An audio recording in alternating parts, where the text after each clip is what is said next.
haven't been back to the academia in a while. It hasn't changed much, has it? Well, since we've got some time, want to go to the house of Dana? Paimon wants to do some reading!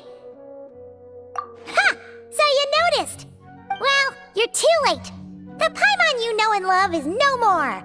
You're looking at Paimon Plus, a new and improved treasure trove of travel know-how. Paimon Plus would like to find some new books to peruse. A gracious traveler like yourself wouldn't leave her companionless on her quest, right?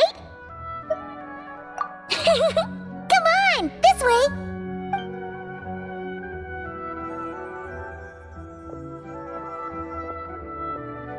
Oh hey! It's Collei and Cyrus! Wonder what's going on? Let's go see! Well...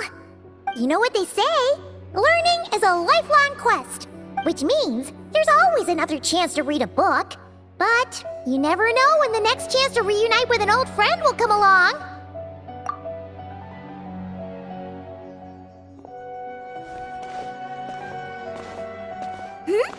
Traveler? Paimon? You're back in Sumeru? Ho, hello you two. It's been a while. Looking to spend time with some old friends? Yep. We saw some familiar faces, so we came to say hi. Ho, excuse you, associating me with that woman. And if you're going to remember me that way, you should at least mention my tomato growing skills. So he's mad about the Zaha-Hadi part, and not the old man part? Well, Paimon's glad to see you in such good spirits, Cyrus. Must mean things are all good here in Sumeru. Ah, well, it's quite all right. I'm not the type to take offense at that kind of thing. You definitely are. Anyway, what were you and Collei chatting about just now? Ah, that. Well, it was quite a spontaneous meeting. I was leaving the sage's office when I spotted Collei in conversation with a Mahamata, and it looked serious. I thought something bad might have happened, so I hurried over as soon as the conversation ended. But as it turns out, our Collei is moving up in the world. The academia even hired her as a consultant. Wow! That's incredible! Oh, it's nothing, really. Look at that, so humble. Takes after me, she does. Not at all. Not at all. No, wait. I didn't mean that to sound like I don't think you're humble, Mr. Cyrus, because of course you are. I just,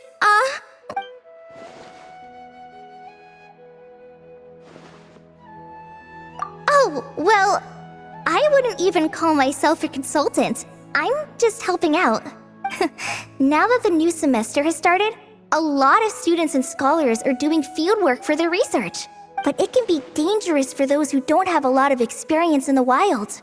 So, the academia is planning to establish an agency that provides guidance on outdoor survival and rescue for people who need it. Oh, Paimon gets it! So, you're here to explain rainforest survival as a representative of the forest rangers. Yeah, pretty much. Of course, when it comes to tips on deciphering mechanisms or defeating monsters, that's for people who are far more senior than me to handle. And speaking of which, since we're short on manpower, the person in charge at the academia said we're still accepting newcomers. If you're interested, you're welcome to join and share your insights. Ah, seizing the moment. Well done, Collei. Recruiting someone as capable as the Traveler is a great idea. Oh, and just between the four of us, the academia has set aside a generous amount of funding for this project. Well, since Collei's thrown her hat in the ring, we should help out too. What do you say, Traveler? Great! We're all supposed to meet up in Aru Village later, so I guess we'll regroup there. I was kinda worried, since Master Tighnari isn't around to help this time, but now I feel much better. Yeah, even if you don't trust the academia's eye for talent, you can trust ours for sure. And mine, of course. I have as good an eye for people as I do for tomatoes. Well, there you have it. Thanks, everyone. Oh, speaking of Tighnari, how are things with him and the others? Good, thanks. All the forest rangers are doing great. Oh, but Master Tighnari did mention that Cyno and Sethos were heading to Gandharva. I'm not sure if it's for work or something else. Huh, knowing them, could just be to play some cards. I'm not sure. Apparently Sethos is bringing someone else with him too. But with my academia commitment, I didn't have time to ask for more details. Huh, well now Paimon's curious. Should we go check things out, Traveler? That's true, and I'm sure they've missed you. Now that is how it should be between friends. Getting together to play cards or enjoy a meal. Yet here I am, stuck with Nephis, who only ever calls to talk about research. Well, I won't delay your reunion any longer. Until next time. Goodbye, Mr. Cyrus. Take care. Alright, I should probably get going too. See you later, guys. Come find me in Aru Village when you're ready. Looking forward to seeing you shine, Collei.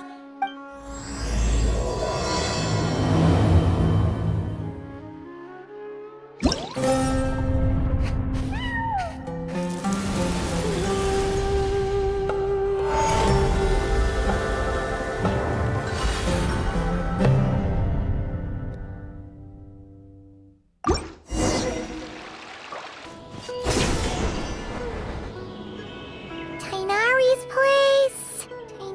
place. Ah! Here it is!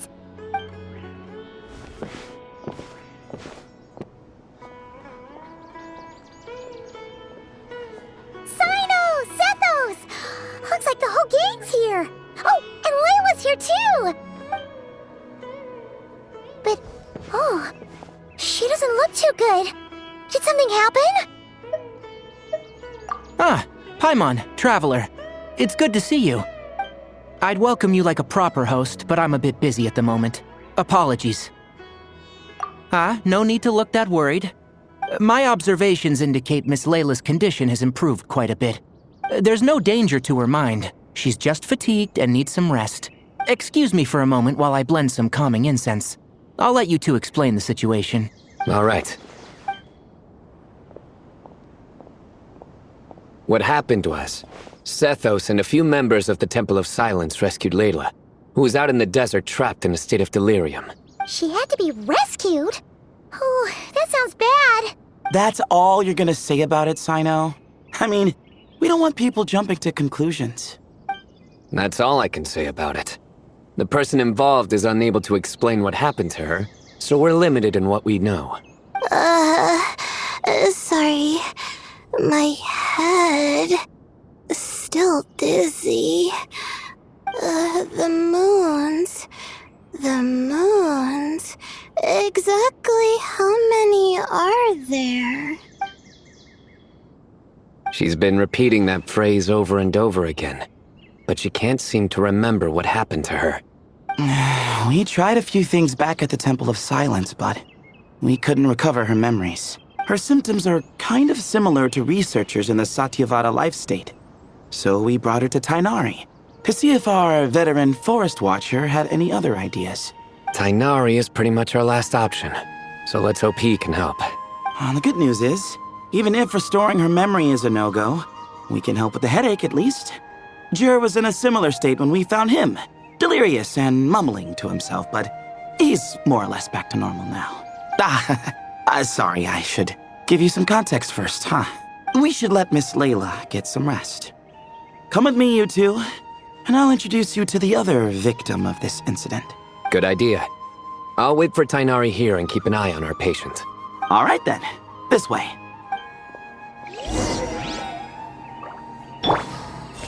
I'll have to tell Master about this when I get back. Something strange is going on.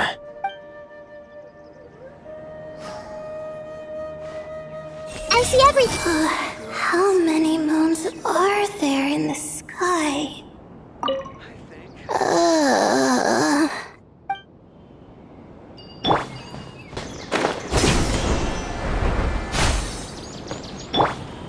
Everyone hold hands. Who did the Ajalenok not offend?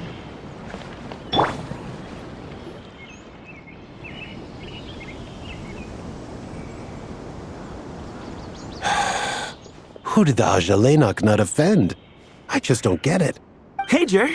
Still musing about Ajalenok nuts, huh? Want me to have Cyno come over and tell some jokes? Might help distract you. No.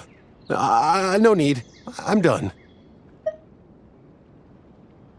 Oh dear. Another master of puns. One of Cyno's cart buddies, actually. I think I might just take that as my cue to head back to the desert. Hold on. So, what's the deal with the Ajalenok nuts? Other than the bad Cyno jokes. We'll get to that.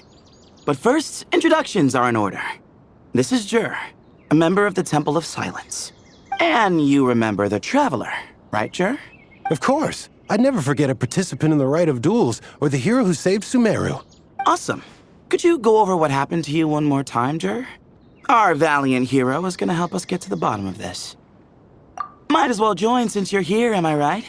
Just hear him out. You're gonna want to uncover this mystery once you do. I'd bet on it. Well, I was on an expedition in the desert not too long ago when I got caught in some quicksand. Later, it became obvious it wasn't normal quicksand because instead of sinking to my death, I fell into an undiscovered ruin. In my panic, arms and legs flailing about, I suspect I touched some things I shouldn't have. Because in that brief moment, an enormous amount of information came surging into my mind. I would hesitate to even call it knowledge, because my brain had no capacity to process the information. To use an analogy, it would be like trying to stuff thousands of Ajalenok nuts into a small water skin without it bursting. Sorry again with the Ajalenok nuts, I know. It's fine. We're getting to that part of the story anyway. True. Well, just as I was on the verge of madness, a single phrase broke through the storm of thoughts in my head. It was a man's voice saying, "Don't eat Ajalenok nuts." What? I know it's hard to believe, but that's what happened. I was saved by the phrase, "Don't eat Ajalenok nuts." I'm not sure. I'm not even certain it was a man's voice. It's hard to remember now that I've been repeating it so much myself. Anyway, the good news is I no longer feel like my head is going to explode. Of course, the bad news is that phrase has been stuck in my head for the past few days. Wow. But doesn't it have the opposite effect? Like, the more you say don't eat it, the more you want to eat it? Yes, that's exactly right. Whoever the voice belongs to, I don't know what his deal is with those nuts. Well, the world's a big place. There's bound to be people who don't like sweet stuff. I suppose. Strangely enough, I'm starting to think the voice belonged not to a man, but a cat. A cat? How? That's the question, isn't it?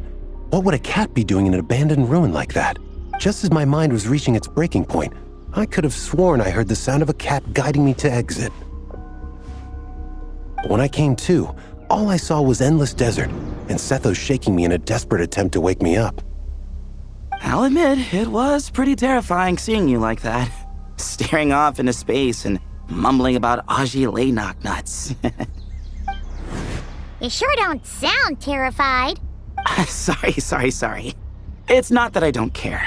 It's just kind of hard for rambling about Ajalenok nuts to sound menacing. Now, what Layla was saying, on the other hand, that is much creepier. Exactly. The unknown is what breeds fear.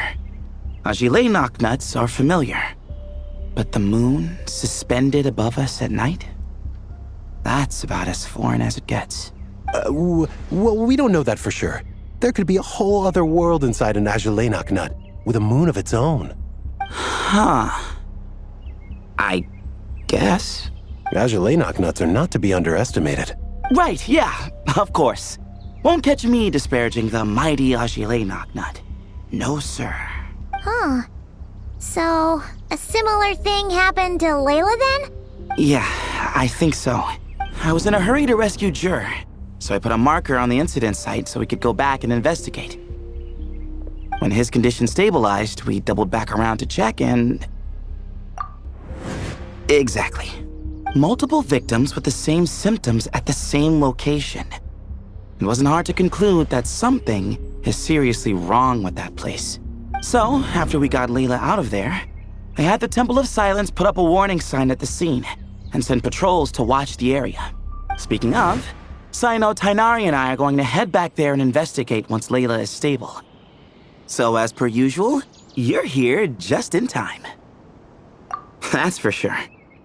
But there's another reason I want Cyno and Tighnari involved in this. Because the story doesn't end there. Right, Jer? Oh, yes. Where was I? The Ajalay nuts butted in and I... Right. Yes. The cat. As I followed the cat noises, the voice said something else. So, there are those from Tula who still endure. I thought that was strange, of course, because, well, was the voice referring to me? Records of my ancestry are rather sparse, so I'm not sure if my bloodline even traces back to that place. That's right. The Temple of Silence's place of origin. And the home of Tighnari's people. Plus, Harmonubis, who Cyno and I both share a connection to, was one of the city's founders. As the temple's current leader, if something strange happens in the desert, it's my job to get to the bottom of it. But it turns out, a lot of people have a horse in this race. And I'm not leaving any of them out. See? Knew you'd join. But yeah, that's all we know about Jer's situation. Tighnari should be done on his end. Let's head back and check on Miss Layla.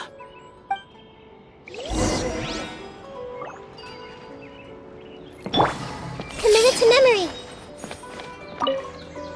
There are records in the Temple of Silence that speak of the ancient desert people's love of raising cats. Perhaps I encountered some ancestral cat spirit, long since passed on.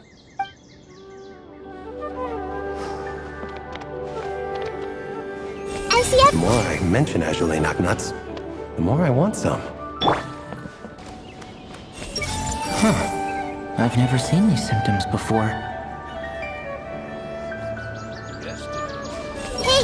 I'll have to tell Master about this when I get back. Everyone okay? I've caused so much trouble for everyone. How are you feeling? But don't speak if it's too taxing. It's fine. I'm much better now, thanks. I feel like I haven't slept in 2 days, so pretty much back to normal. Whoa. That's your normal? Traveler, Paimon, I thought I heard your voices earlier. Oh, and, I'm sorry. Huh? You don't have to apologize. You didn't do anything wrong. No, I just mean, I think I'm about to disappoint you. My head was kinda muddled earlier, but I still heard your conversation. I know you're trying to figure out what happened to me, and I want to help, but I really don't remember anything. Does your head still hurt? No, I feel fine. The incense you made helped a lot. I'm still hearing those words in my head, but other than that, I'm okay. It's just, all I remember are those words. Everything else is a total blank. One moment I was heading to the stargazing point I'd calculated, and the next, I was on my back in the sand. The same phrase playing over and over again in my mind. How many moons are there in the sky? Sethos, did your friend Jer suffer from memory loss too? Not really. His memories are blurry, but there aren't huge gaps like this. He remembers touching something. Someone talking, a voice mentioning Tula, and hearing a cat lead him to the exit. A cat? Did you hear it too? Huh? Now that you mention it, I think so. It was so soft. I thought I was imagining things. Which means, at the very least, what the two of you experienced while escaping the ruin is consistent. A single sentence repeating in your heads, and the faint sound of a cat. Still not a lot to go off of. Agreed. Oh, is your head hurting again, Layla? No, I was just thinking. Maybe my memories are blank because I was sleepwalking at the time.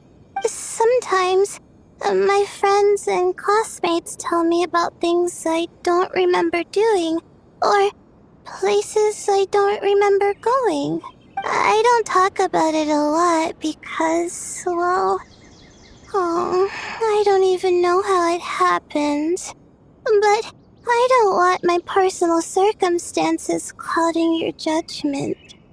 So I, just wanted to mention that. Ah, I see. Well, thank you for telling us. But I don't think we need to dwell on that for now.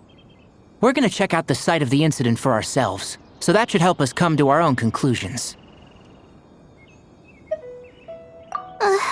Okay. Then could I come too? I have to know what happened to me back there. Sure, but on one condition. You need to be in tip-top shape before we head out. If your condition isn't stable enough before then, we'll have to figure out something else. Of course. No problem. Well, I'm more concerned about Tighnari. You sure you'll be alright in the desert? You say that like I'll evaporate on first contact with sand or something. Call it curiosity. If this concerns my ancestors, I want to figure out what's going on. Anyway, as long as I take things slow when the sun's out, I should be fine with the right preparation. Besides, it's a good idea to have a doctor on hand in case of emergencies. So long as our doctor doesn't become the emergency. Well, if that happens, I suppose I'll just have to rely on the kindness of my entourage to haul me back home. All right, well, that all sounds good to me. Let's meet in 2 days like we agreed. Jer and I are gonna head back to the Temple of Silence to do some research in the meantime. See you in a couple days. Sounds good.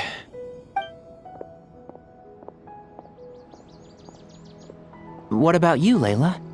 If you feel like you need more rest, I can arrange a room for you to stay in. No need. I've asked enough of you as it is. Besides, I feel a lot better. I should make it back to my dorm, no problem. You sure? Don't push it too hard, or you might end up sleepwalking along the way. Don't worry, I'll be fine. I have other things I need to do anyway. Like letting my advisor and classmates know that I'm fine, adjusting my stargazing schedule, things like that. If I don't get it all done, I doubt I'll be able to sit still, let alone stay here and get some rest. I'm not so sure that's... a much better idea. Thank you, Traveler. Of course, if anything starts to feel off, come back for a checkup right away. You'd better listen to him, Layla, or he'll feed you tasteless slop as a punishment. Punishment? You're the one who caught a cold. You're supposed to eat light when that happens. Besides, with your nose stuffed up like that, you couldn't taste anything to begin with. Huh. Is that so? And here I thought it was an intestinal issue? Should have seen that coming. You're off the clock, so now it's time for puns, huh? Oh, brother, not this again. Don't worry, Paimon. I understand. If you want me to stop, then Then? you'll have to call a plumber. Tell them someone's gotta pipe down. This is getting more insufferable by the second.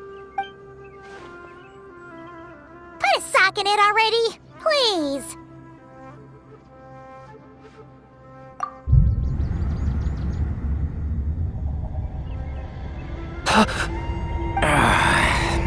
Paimon's done with this game.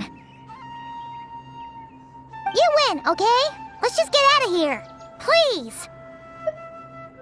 All right, you stay safe. I'll try to stay sane.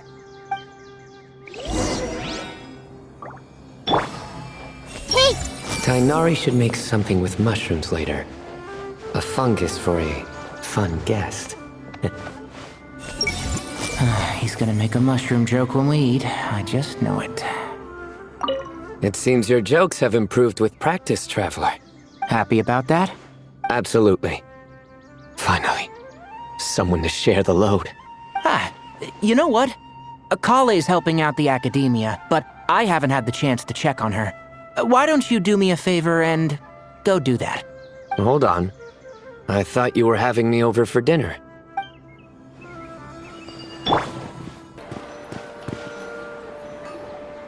Moons. Ashalenak nuts. Moons. Ashalenak nuts. Are the moons going nuts? Oh no! Looks like Paimon's caught the brain bug too! She can't stop thinking about those two things! Oh, Paimon's gotta clear her head. But how? Aha! Got it! The cafe over there! Why don't we head over for a quick pick-me-up?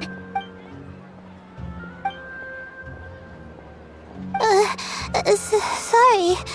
I feel kinda tired all of a sudden.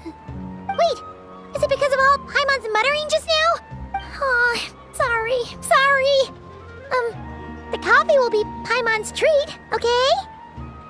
Hey! You make it sound like Paimon's stingy or something! Well, she'll just have to show you her true colors. Yeah! Starting now!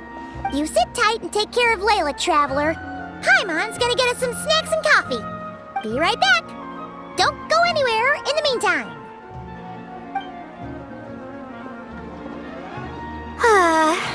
She's pushing herself again as always. Saw right through me, huh? I apologize for the sudden emergence, but I didn't have any other options. Well, that's true. So, for our sake and your safety, allow me to fill in the gaps in her memory. That's right. Layla was already in bad shape, stressing about her new study topic, focusing on the stars instead of her surroundings. By the time she realized the danger she was in, it was too late.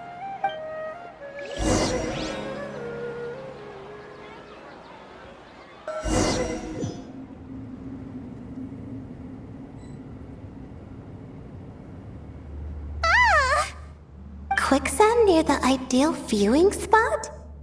Wasn't expecting that. Looks like Layla's been under a lot of pressure lately. She hasn't been paying attention to her surroundings. But why would quicksand lead to a place like this? Well, all in all, looks like a common desert ruin. Guess there's nothing to do but try to find a way out. Oh, Layla, what have you gotten yourself into this time?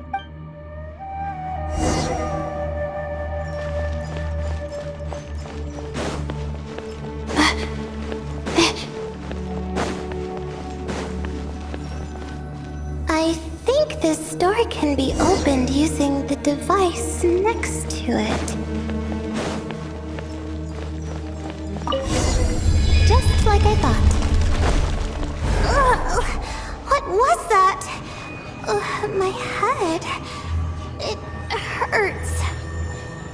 Is Layla waking up? No, that's not it.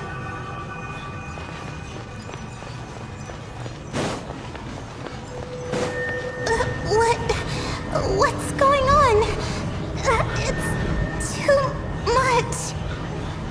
I don't understand. The ground is... Where am I? It's spinning.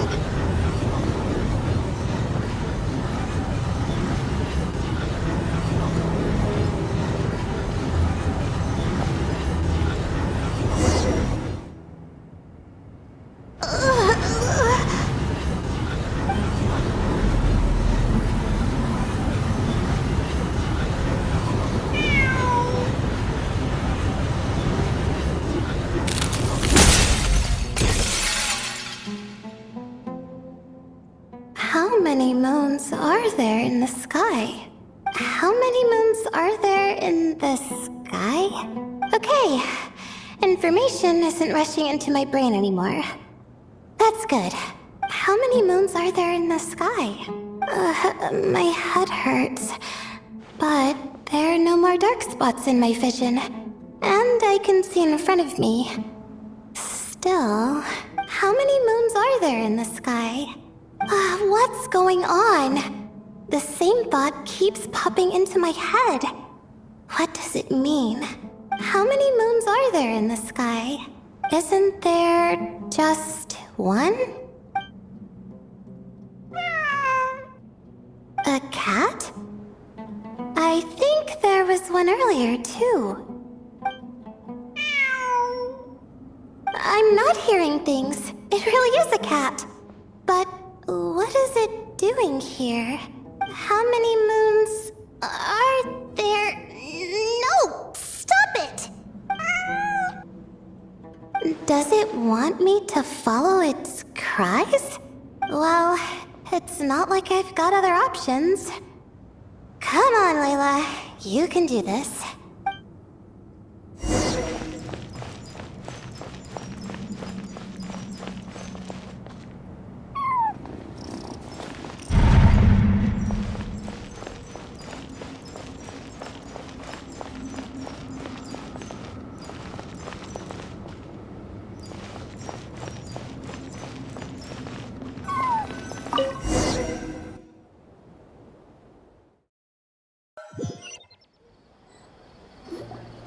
And so, I followed the cat's cries to find my way out. It was quite a kind creature. It didn't even leave until the other me started to wake up. Thinking back, it all started when I touched that device. I've heard fellow students talk about it before. How the desert is full of objects that do strange things. Sometimes it's just a minor inconvenience. But other times, devices like that can cause massive trouble. Of course. I forgot how much adventuring experience you have. Still, carrying an umbrella doesn't mean you can't get soaked, so just be careful and stay away from unknown devices. No need to thank me. You and Layla are about to head into dangerous territory together. You need to be safe so she can be safe. Well, I think that about sums it up. And just in time. Your coffee's here. Traveler? A little help over here?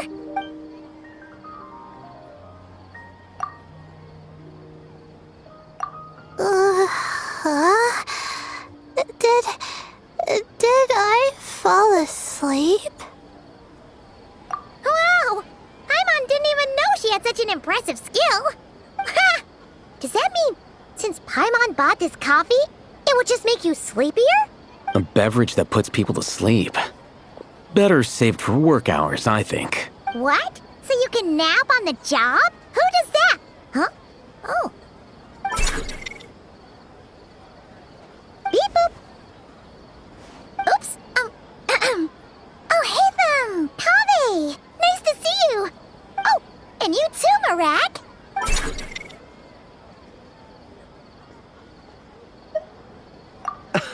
Sorry. Hope we're not interrupting anything. Miss Layla, you don't look so good. Is everything all right? Oh, I'm fine. I was sleeping just now, so I'm still a bit... I see. And we woke you, didn't we? I'm sorry. We shouldn't have been so loud. No, you didn't. I didn't mean it like that. Sorry. Wait, where are you going? You just got here. I'm going to do what I came here to do. Which is? Buy coffee beans. Huh? You're going too? Mirak! Fine. Run off with him. See if I care. Well, looks like I get you to myself.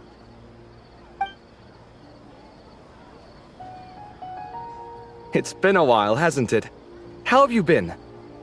So, a busy life of adventuring for you, and a busy life of academics for Miss Layla, is that right? Oh, is something wrong? The desert's not always the friendliest place, that's for sure. And from the look on your faces, I'm guessing this problem's not resolved? Don't force yourself to talk about it, of course. But I've worked on several projects in the desert before, so if there's anything I can do to help, just say the word. No, I don't have anything to hide. It's just complicated, so explaining might take time. Well, lucky for us, I've got that in spades. Yes, you have been quite sedentary recently. Excuse me? I've been going about work as normal, thank you. And, might I add, you do way less work than me. I do the amount of work that is required of me. Yes, you and your stellar work ethic. The stuff of legends. Now look what you've done. I've lost my train of thought. Where were we? The problem in the desert. Wait, you were listening earlier? Oh, we're giving the silent treatment now? Mature, very mature. Continue, Miss Layla. I'm curious as to how this incident unfolded. What did I tell you? This one doesn't have enough to do. Alright. Well...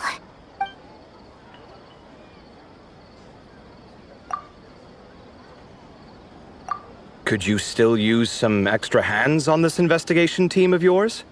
Huh? You want to join, Mr. Kaveh? That's right. I think my experience studying desert mausoleums could be of some use here. Alhaitham's expertise in ancient languages could be helpful too. Besides, I consider you all to be my friends, and friends are supposed to help each other out. Wait, I'm involved in this now? Oh, please, I know you. Half the battle was over the minute you said you were curious. We couldn't stop you from joining if we tried. Well, you've got me there. Besides, this suitcase of yours has been jumping at the chance to volunteer for a while now. I imagine... You imagine? Mechanical life forms might also feel homesick from time to time. Huh. Now that you mention it, Marak's core was a component sourced from the desert. That could prove useful.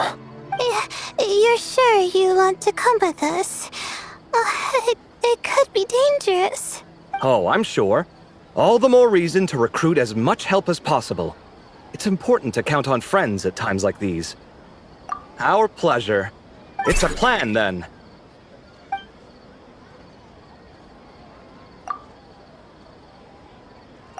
All right, we'll head back to our place to get ready. This one hasn't been on a trip in a while.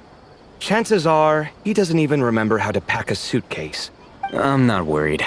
It'll get done. Somehow. Would it kill you to help every once in a while? I do help. It's called moral support. Oh, of course. And I am ever so grateful. Goodbye, you three. We'll see you soon! Oh, and Kaveh, your coffee beans! You were too busy glaring at Alhaitham, you almost forgot them!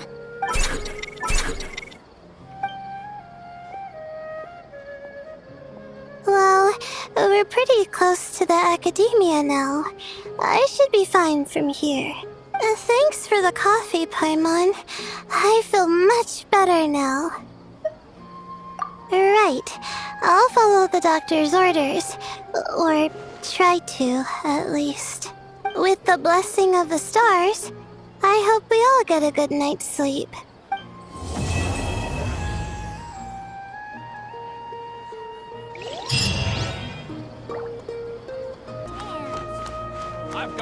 Ooh, let's get some of this.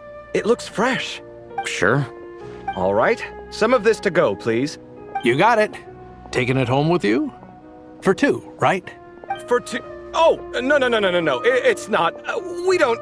Just one serving each. Separate. not together. All right. Coming right up. Ugh, that was close. Light on the sauce for mine, please. No problem. Any preference for you, sir? Oh, extra on mine. You got it. No idea what there is to be so particular about, but whatever. That was close.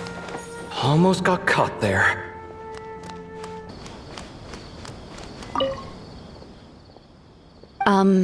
Miss?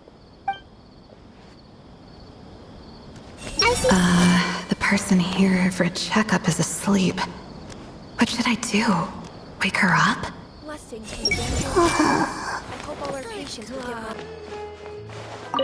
It seems your jokes have improved with practice, Traveler. Happy about that? Absolutely. Finally, someone to share the load. Ah, you know what? Collei's helping out the academia, but I haven't had the chance to check on her. Why don't you do me a favor and go do that? Hold on.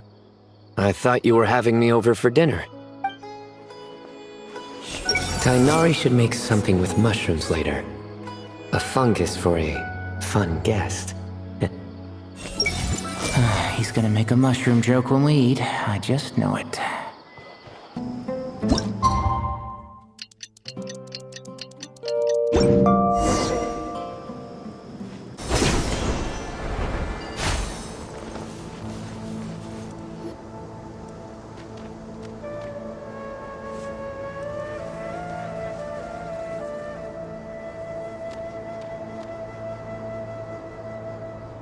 Looking at the map, we should be getting close. Speaking of which, the closer we get, the more Paimon's heart feels like it's beating out of her chest. Excitement. Yeah, sure, that's it. Oh look, it's Tighnari and the others. Everyone's here bright and early. Yeah, the desert's a pretty harsh environment. Better to travel at night and beat the heat. Hey everyone, we're here! Right on time. You don't need to worry about me. It's not too hot yet, and I'm properly hydrated. All right, we're just waiting on the two people Miss Layla mentioned, and then we'll be set. He's staying behind. If we don't make it back after a certain time, he'll be in charge of rescue operations. You can count on me. Nice! You thought of everything! Oh, and Cyrus said he'll be in Aru Village, so he's also available if we need help. Amazing! Having people to watch our back is making Paimon a lot less nervous. Yeah, I did. After hearing about what happened, my advisor gave me some time off to rest. So, my studies are on hold for now. Then, does your advisor know you're back in the desert to investigate? Yes, but I was only allowed to come after I mentioned that General Mahamatra would be there too. Quite the reputation you've got there, Cyno. Something wrong? You haven't said a word this whole time. Are you in a bad mood or something? No. Being skilled with words also means being a good listener. I'm just reflecting on what you're saying. Alhaitham! Kaveh! Over here! Darn it. I was just setting up a brilliant... Yeah. I'm sure you'll find another chance. The important thing is, our scribe and our renowned architect are here at last. High praise. But wait, why am I renowned and not him? He's just as famous as Cyno, Dehya, or Nilou. That just means your level of fame is even greater. How could a lowly scribe hold a candle to you? Lowly scribe? Please. All those strings you pulled to get those new books from the House of Dehya? What do you call that? Borrowing. Anyone with an employee ID can do it. Uh-huh, yeah. The House of Dehya bends over backwards for just anyone, does it? Send a report to Lesser Lord Kusanali then. Let her know someone at the Academia is abusing their position. Hey! I never said abusing! Impressive verbal sparring, as always. Oh, hello to you too, Mirac. Well, looks like your assistant is raring to go, Kaveh.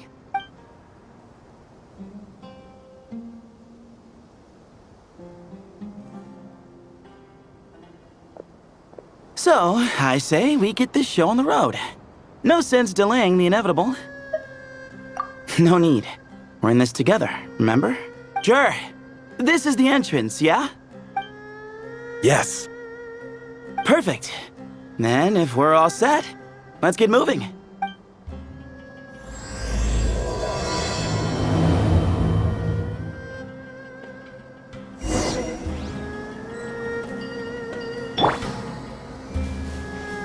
Guess this is where we waltz right in. No need to knock. Knock. As you lay knock. I hope everything goes well in there. I've got your back from out here.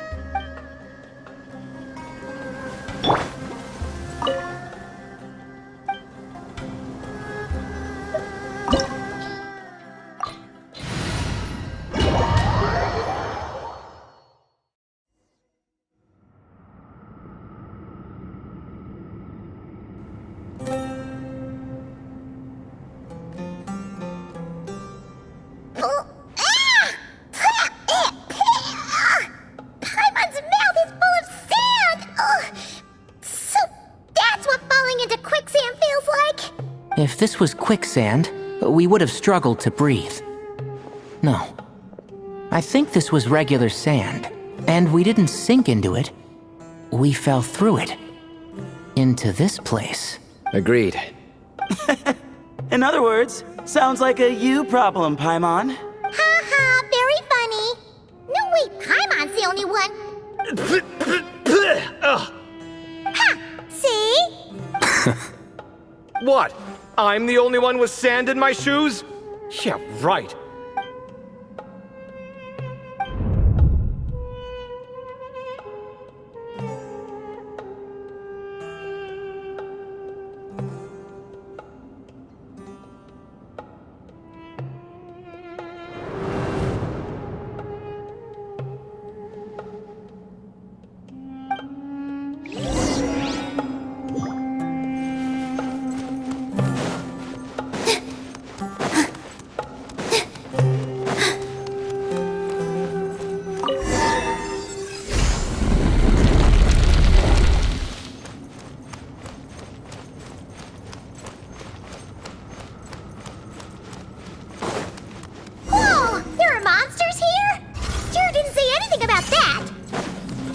Probably means he didn't run into any. Because we're just unlucky.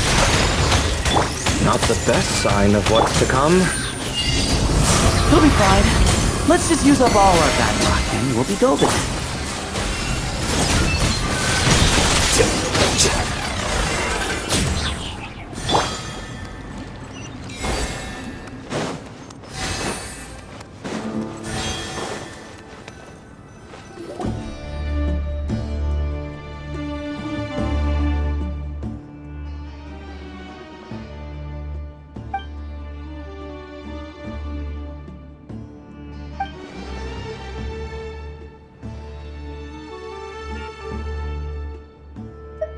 Well, that goes without saying.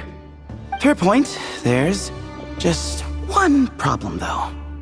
The only way forward is through that door. Ooh! Is it time to hunt for a key?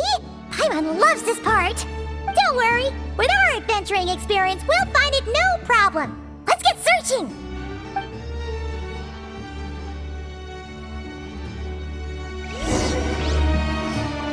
Mirak, wait!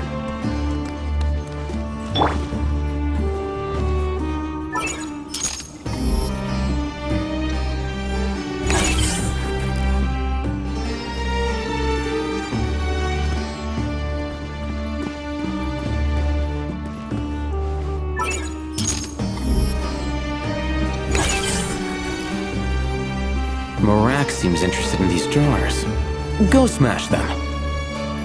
Ah, well, we would hate for you to have to lift a finger, Your Highness.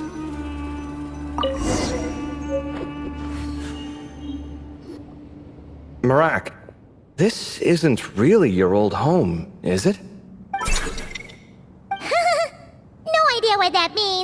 Mirak does sound pretty happy. So, mechanical life forms do have the capacity to miss home. A novel discovery. Well, with Mirak leading the way, we should be safe, right?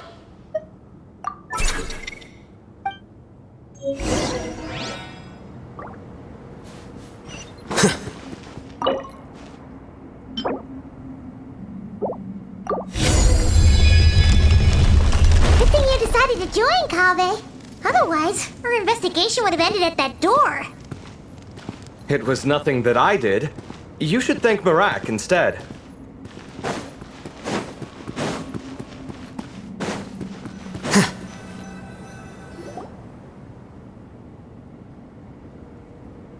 Hold on. At this rate, Paimon's gonna lose her title as best guide to a mechanical suitcase. Aw, thanks. Hey, wait. What do you mean, useless? Well, no weird mental symptoms so far. I'll take that as a win. That said...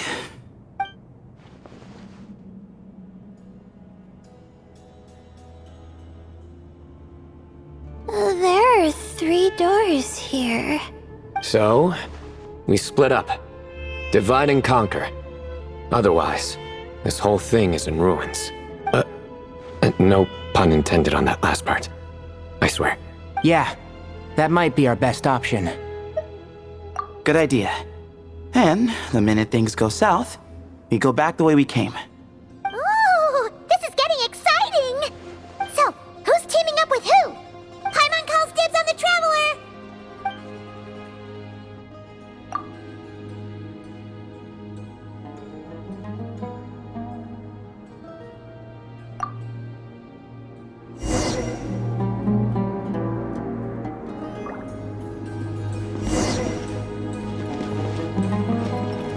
Well, this takes me back. Last time we were in the desert together, 2 of you came all the way out here to gang up on me. Oh, sounds like someone's holding a grudge. Just what I like to hear. If you're still hung up on that last one, just name the time and place, and we'll have ourselves another thrilling... duel. Huh. What's with the awkward pause? Were you expecting me to stop you from saying something stupid? You two can have 1,000 duels for all I care, after we're done here. For now, focus on the task at hand. This chamber is huge. I can't even imagine what it's used for. Oh. What's wrong? I seem to have stepped on some kind of stone slab. Huh. There's a pattern on this, but it's hard to make out with all the dust. Huh? Look! The shape seems to match the markings on the ground over there. Let's slot it in and see.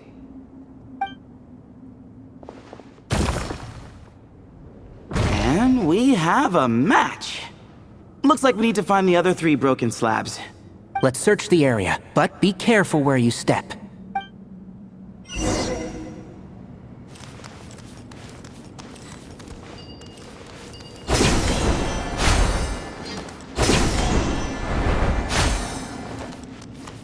Ooh, got one! Ouch, but watch out. The edges are kind of sharp.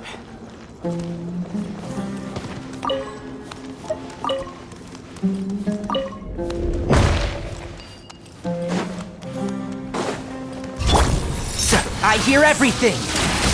Enshroud! Through me, justice is served! Their penance is due!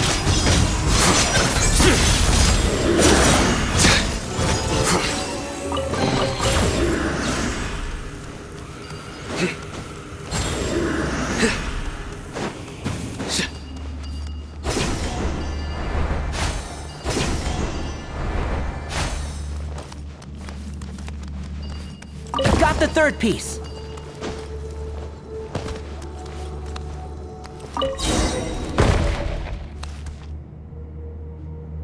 We just need 1 more. Huh. Look! A cat! Could it be the same one Jur mentioned? I don't think we need to worry about startling him. He doesn't seem afraid of people. Yeah. If anything, it seems like he wants us to follow.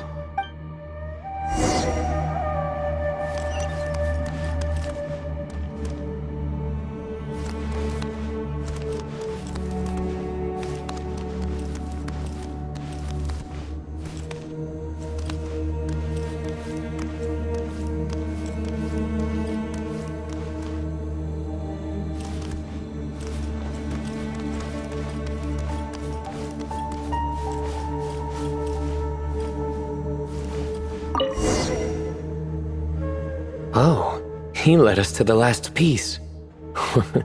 Who's a good kitty? I never thought I'd hear you say something like that. You've clearly never heard how the professor talks to his tomatoes, then.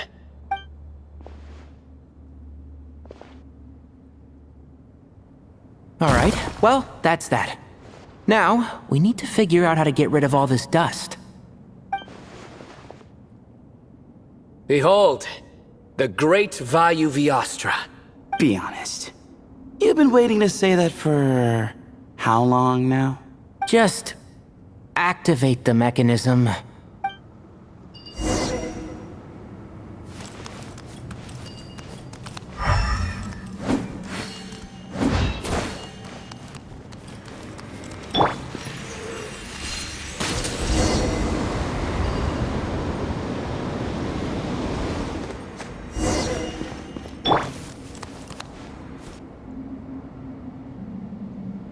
Huh. It worked. It's a picture of... 3 Hermanubises?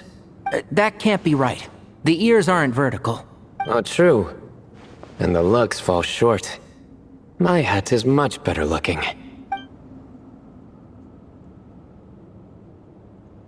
A goat, an ibis, and a crocodile. Oh wow. Our botanist knows more than just plants. Riveting observation. I was just thinking. These 3 figures look a lot like the 7 pillars of King Deshret. That's right.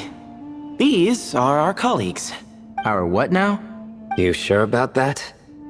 Just kidding. But what I meant by that is, these were Hermanubis' colleagues back then. The middle one is the Goat King Harashef, Minister of Ministers, the god Amun's most trusted chancellor. Records say he was the deputy king of the Desert Sands, chief among the 7 pillars. Someone even more impressive than Hermanubis? I wonder if that ever got his goat. Sorry, couldn't resist. Okay, that was a good one. Wait, really? I've got so much more where that came from. Where were we? This is Sobek, the Crocodile King, captain of captains. As the name suggests, he was a valiant commander and had dominion over all weapons of war. And finally, this is the Ibis King Thoth, scribe of scribes. Your memory's pretty impressive. I bet you're almost as good as me at memorizing cards. A scribe? Did he manage archives then? Like Alhaitham? Wait, that's all Alhaitham does? I never knew being an academia scribe was such a cushy job.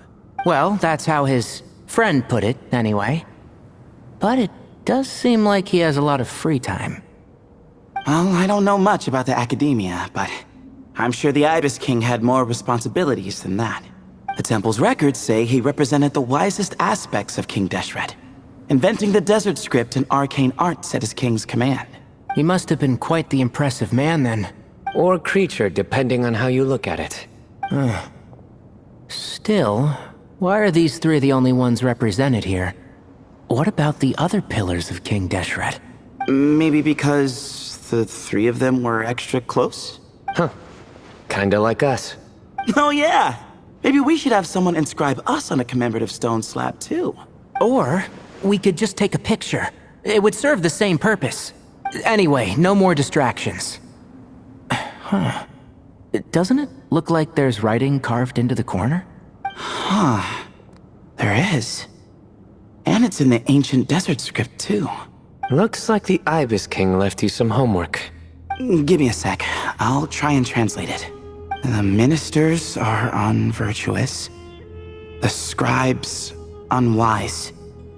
The captains unworthy. My end is not humanity's end. Hereby bestow upon you all a far side of eternity. Wait, so they went to Aru? It doesn't sound like it was their idea. The far side of eternity is said to be the final land of dreams for all desert dwellers. But if such a place did exist, wouldn't it also be an inescapable prison? Yes, and based on the writing here, it's clear King Deshret wasn't pleased with these three. This gift he bestowed upon them seems more like a punishment. Such is the power of a king, I suppose. Which means the goat's the one who got in the end. Huh. Yep, not as good the second time. What? Impossible. Well, looks like that's all we can learn here. Should we keep going? Yes, no time to waste.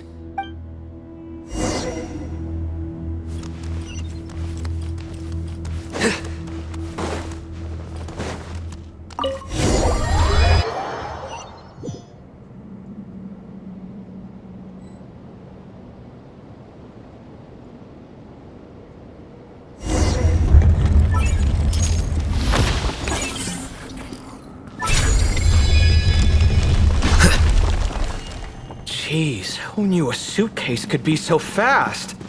Marak is nothing like this when it comes to housework. Hey, wait up! A scout's job is to take the lead. Just let Marak figure it out. Easy for you to say. I'll be the one doing the repairs if something happens. Why don't you go scout ahead then? When I think of a comeback, I'll let you know. No rush. Oh, Marak stopped. What is it? Found something? Looks like something covered in sand. Let's get it out then. Come on. Oh, it's a stone slab.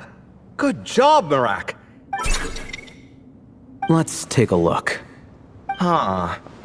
Looks like this part of the picture goes over there?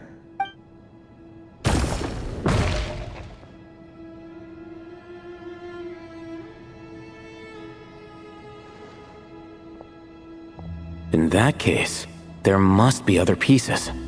All right, and let's look around. Hey! Why are you sitting down? I thought Marak was helping. Oh, so you do know what that word means. Great. Are we supposed to just sit back while Marak does all the work?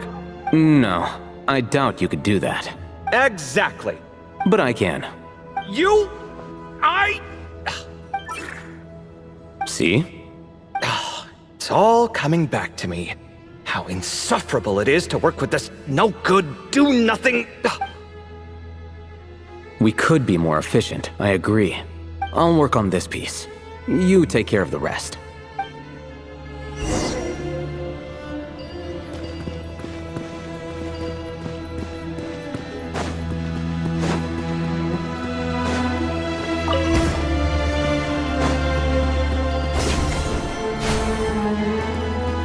Found one!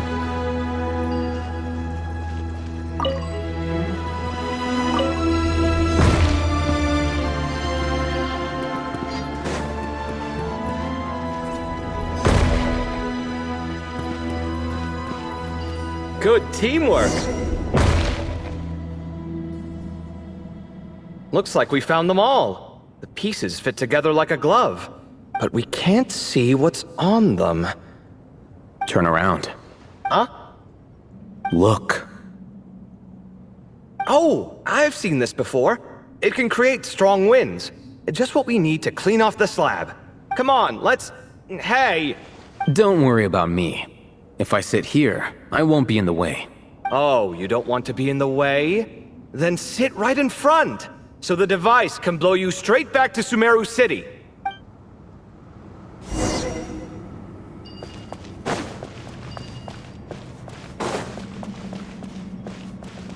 Better get to work.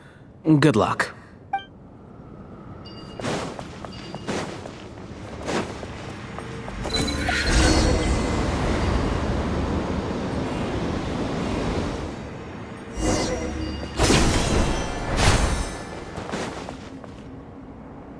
Done. Huh. That's one big cat. And there's a shattered crown. I think it's depicting some kind of story. Look, there's writing too. The Ibis King answered the young noble, granting him the wisdom he sought. But the fragile crown was shattered by lies in the end. Here I leave the name. Gudars. Gudars? I've seen that name in a history book before. He was a young noble who sought to save his realm, and a king who once united the desert. That's right. Although his methods were rather shameful. During his long reign, he betrayed his family and the nobles who supported him, only realizing the error of his ways after his enemies left him nowhere to turn. But by then, it was too late. Seems like a common occurrence across history. Different people, same mistakes. It's an inevitable pattern, destined to repeat itself. The writing mentions the Ibis King, but a cat is depicted here. Does that mean... So far, what's depicted on the slab seems true to history. In which case, this cat is either a proxy for the Ibis King or a manifestation of said king himself. Exaggeration is a common method ancient records use to highlight a being of higher status. And as we know, Layla and Jur both heard the sound of a cat while escaping the ruin. You're saying the Ibis King, one of the legendary 7 pillars of King Deshret, is here, still helping those in need? I'm saying we can't rule it out. Wait, there it is! The cat!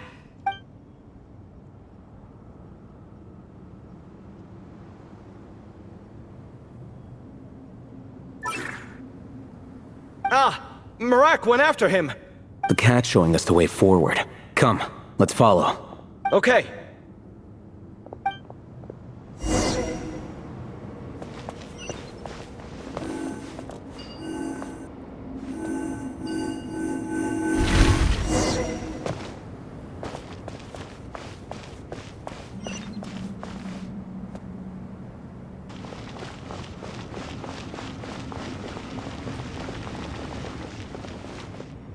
Huh. The cat's... gone.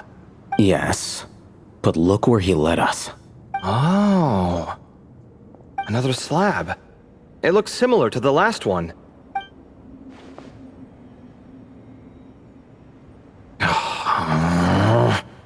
Oh, by all means, take your sweet time. Wouldn't want you to overexert yourself.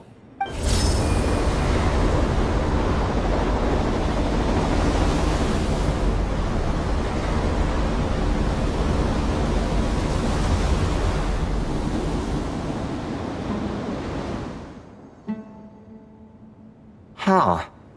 The scene depicted here... Seems to be a different tale. The Ibis King answered the Jinn-blooded dancing girl, granting her the wisdom she sought. But enemies plotted to kill her close kin. Snake venom was her self-chosen end. Here I leave the name. Makaira. The Temptress of Woe? You've heard of her? Of course. I don't just sit around doodling all day. She's mentioned in tons of papers about the desert. As I recall, she was given as a gift to the tyrant king of Gurabad, and later seized the opportunity to kill him. After getting her vengeance, she reigned as queen for many years, until her enemies attempted a coup, and she took her own life. That's more or less the version I've read as well. It seems this queen also had dealings with the Ibis King. Yeah, I'm starting to find this whole granting wisdom business a bit concerning. I mean, considering how Gudars and Makaira ended up, it might not have been a good thing. But, at the same time, if the cat guiding us is linked to the Ibis King, then he doesn't seem like a villain either. People are complicated. And the same is true of the servants of the gods. no matter their wisdom or power. Let's reserve judgment for now and keep moving.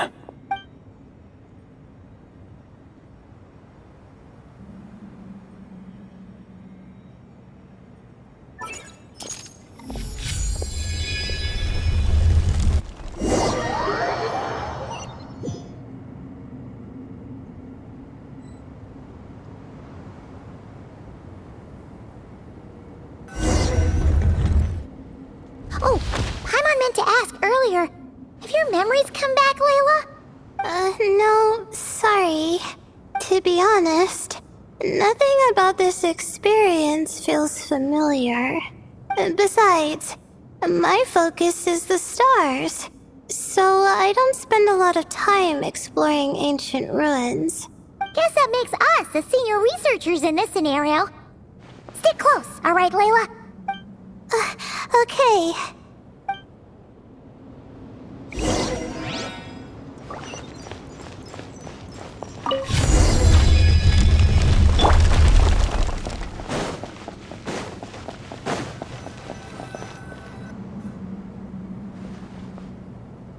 Wow.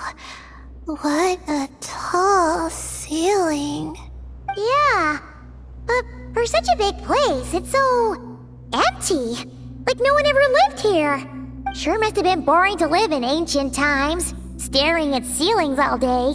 Now that you mention it, I've heard some people used to draw star maps on their vaulted ceilings. Some might even make them transparent to better observe the movement of the stars. It sounds so nice. Stargazing from the comfort of your own home. Wait a second. I think I see something up there. Huh? How is Paimon supposed to do that? Oh, right. Flying. Duh. Alright. Sit tight, everyone.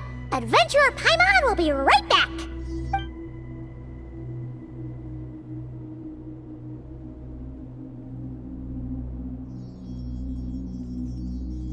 Okay.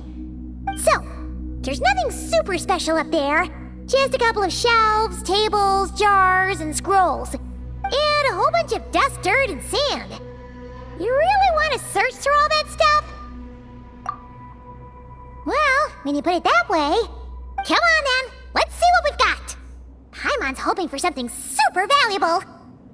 Thanks. I'll stick close.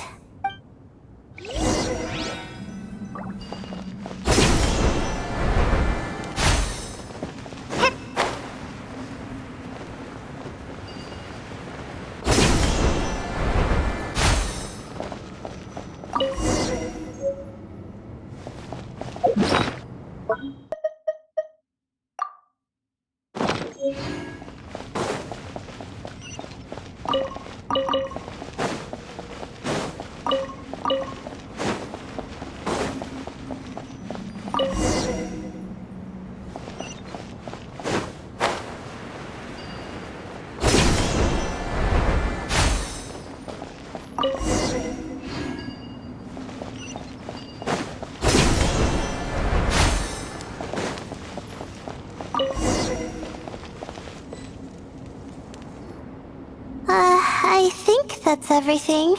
Most of the documents are in the ancient desert script, except these ones.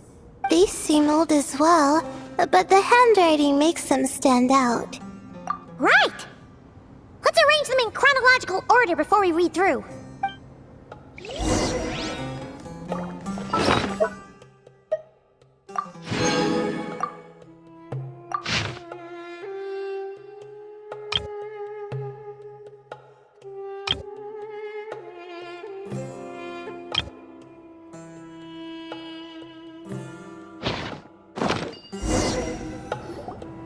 Okay, now let's take a look.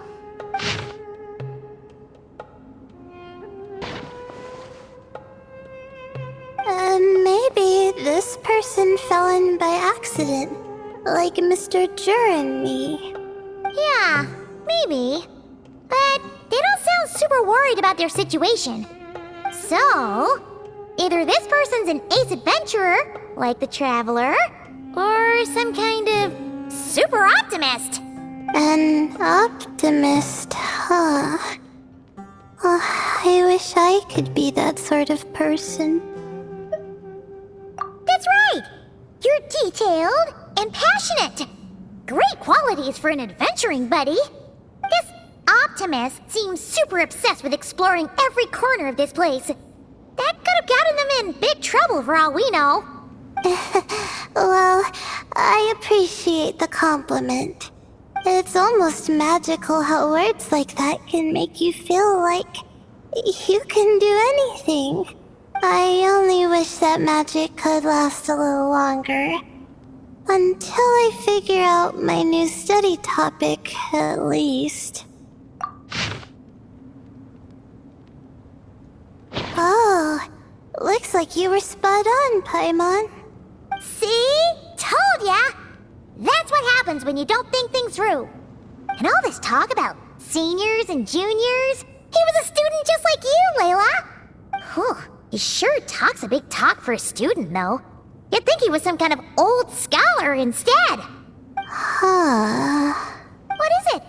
Did Paimon say something wrong? No, not at all. I was just thinking, and this might sound rude, but the way this person speaks is just so... you noticed too. I mean, it's good that he helped treat his companion's wound, but it didn't seem like it was out of kindness.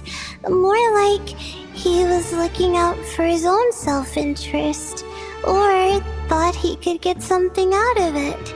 I don't know. Maybe I'm reading too much into it. Yeah. If you're both in this dangerous situation together, wouldn't you mention them at least once? If it were Paimon, she would write down the name of every single person she was with. No one would be able to get away. Actually, I find Paimon's approach quite sensible. It makes sense from a safety perspective, too. That way, if anyone came to the rescue, the notes would be able to tell them everything they needed to know. Whoa! That's genius-level thinking! Well, I learned that from Madame Faruzan, actually. I'm not speaking from personal experience or anything. Oh, no! I'm just a student. It's fine! You taught us something, so you're our teacher. Simple as that. Anyway, from the looks of things, the student who left these notes behind was pretty weird. Let's keep reading.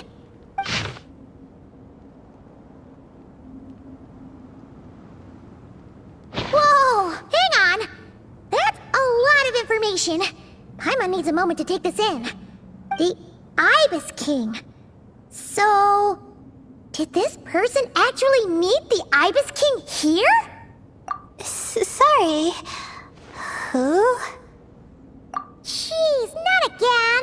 Stop teasing her, Traveler! You know she was asking about Nefer. Anyway, Nefer's, a friend of ours. And she's mentioned the Ibis King before, but not in much detail.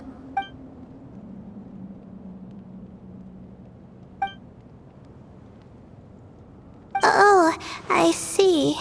Well, that's not too surprising.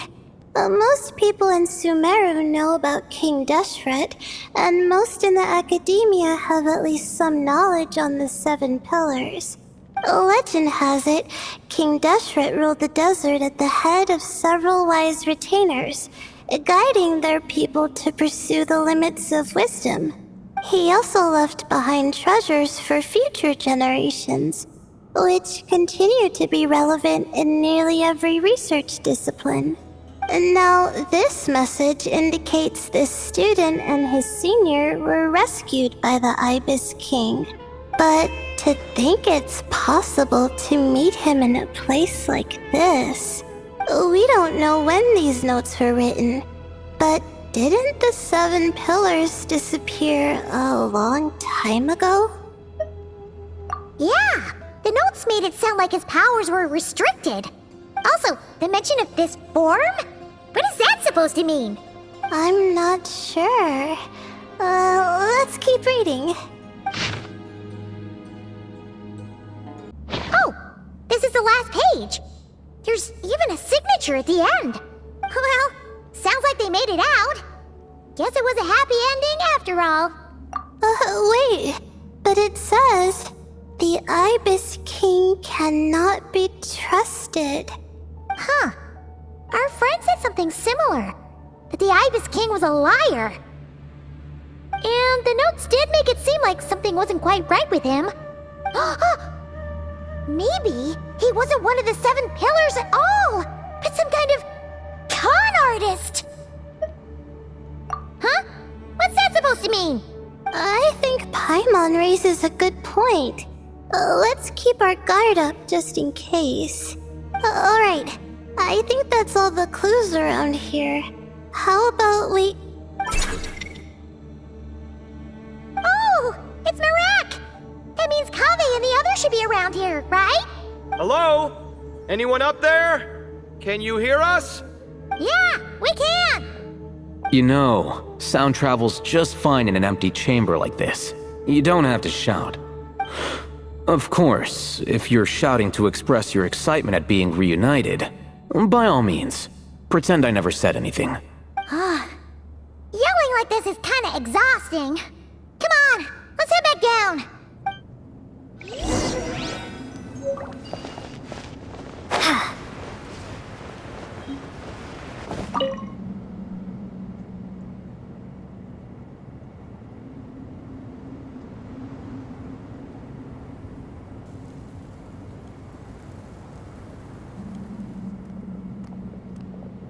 Wow, we all ended up in the same place, huh? Yeah, what a coincidence. Indeed. Or as I like to call it, the chai factor.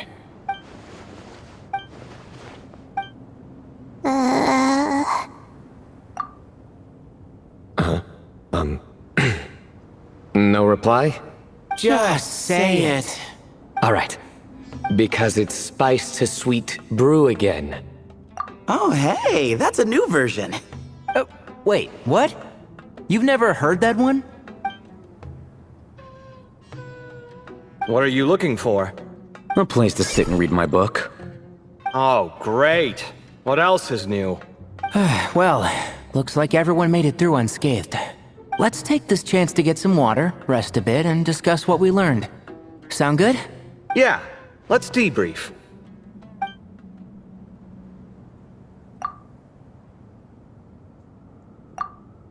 Okay, so we all learned a lot, but it feels like we ended up with even more questions. Yeah, but one thing's for sure. This place is tied to the Ibis King in some way. Hey, Cyno. You're the current representative of Hermanubis. Can you call him up for a sec? Of course. Just let me sense his presence.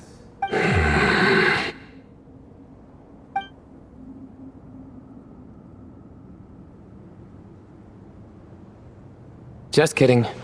I can't sense him at all.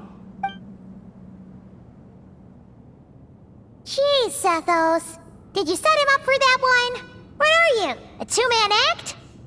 Sorry, Hermanubis isn't like the Ibis King.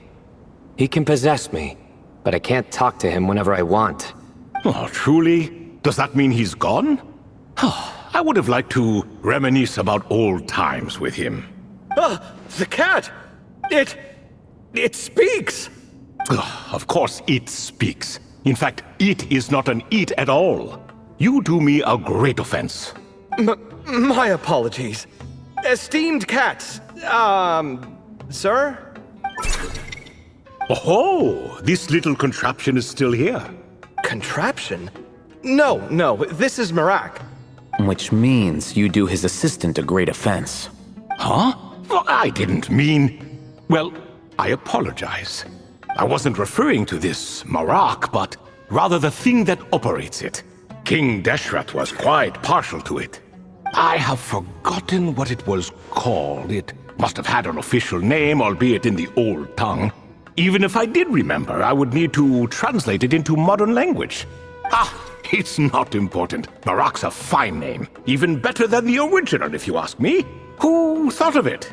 And the remodeling, quite well done indeed. This Marak looks much happier in its current form. Oh, and the components should have model numbers written on them. You can look them up if you're curious. This cat talks a lot. Quite the one-sided conversation. Is this what the Ibis King was like? He seems quite eloquent. I wonder if he plays cards. Ha! I knew Marak was a great name. Go me! Let's see, what page was I on again? Should have brought a bookmark.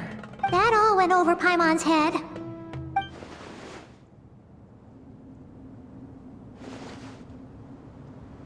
Hello indeed. For you to know my name. Yes, I was not mistaken. You are special among your companions. But you are all guests. It is only proper to invite you in. Come then, this way.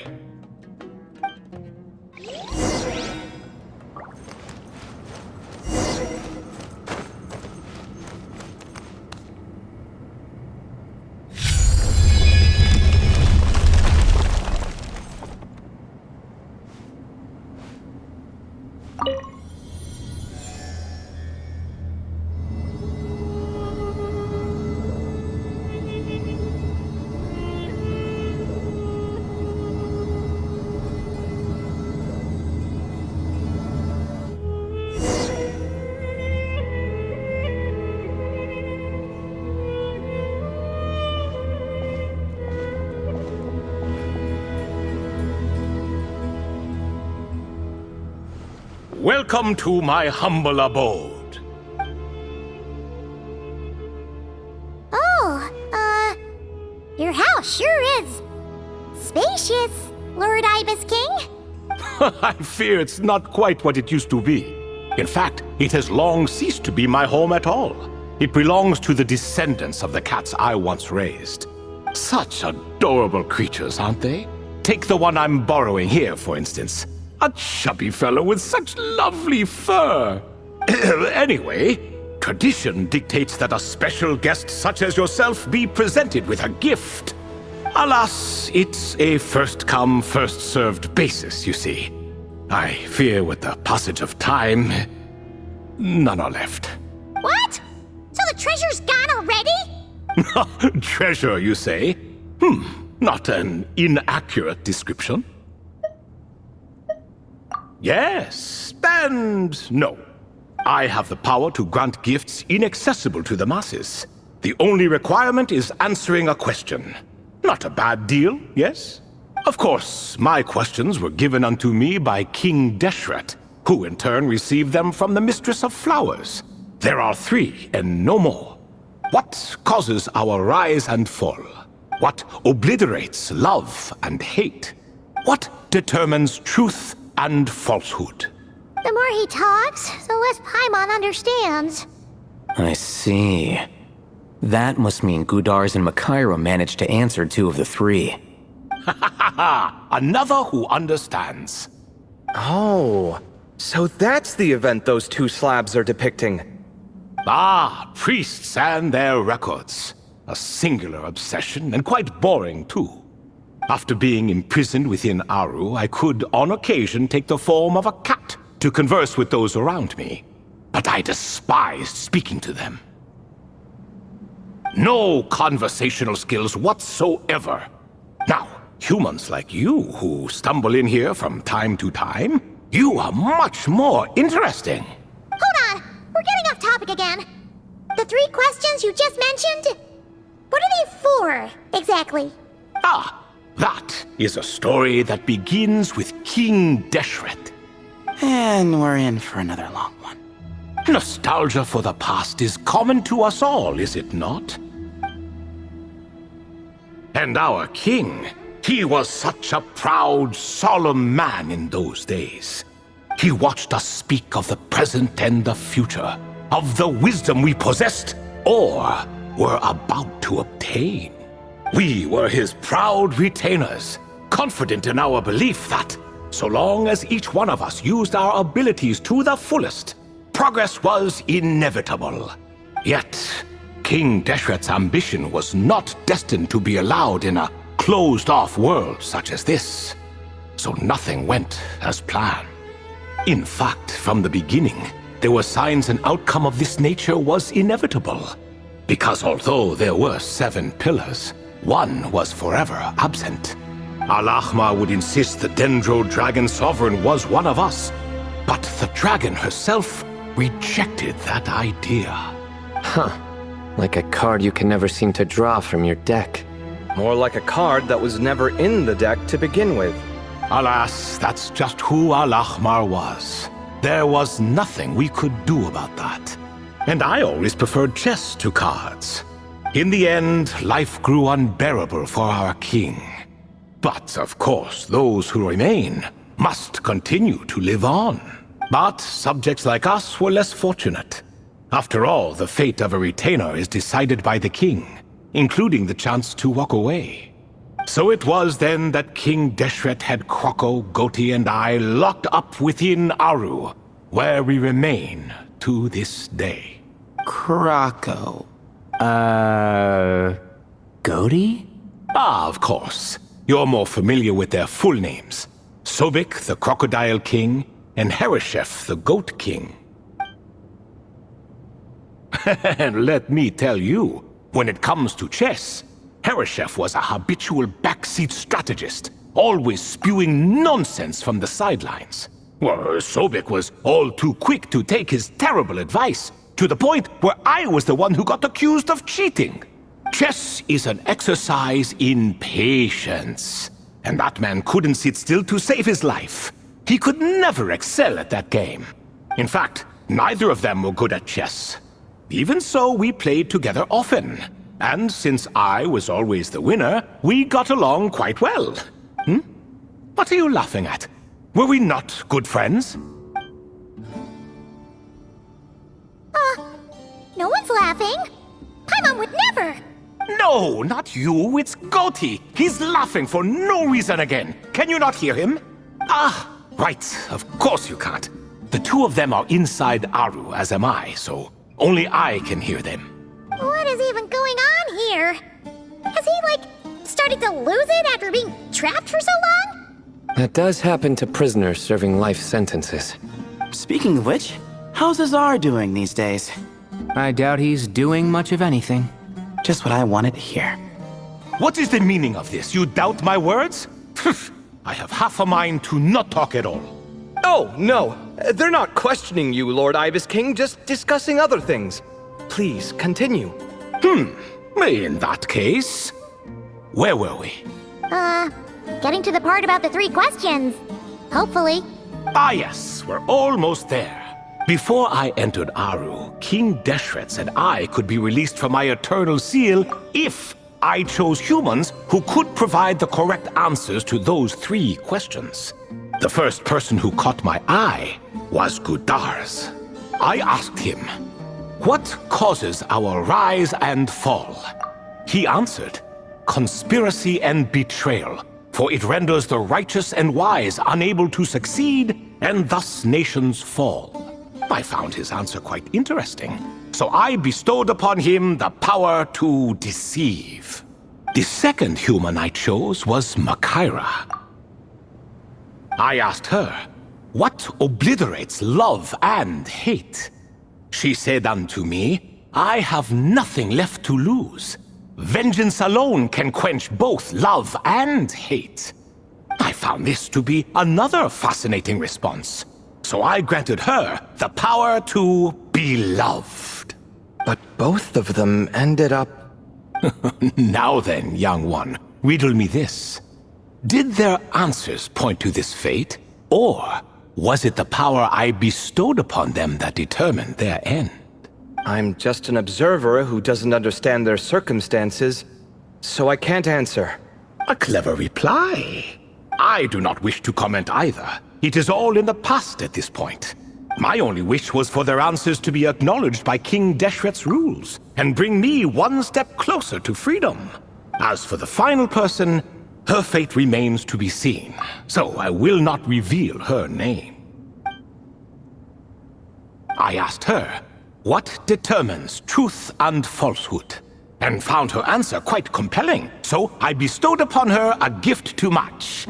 As you can see, however, I have not been freed, so it's clear the answer she gave at that time was wrong.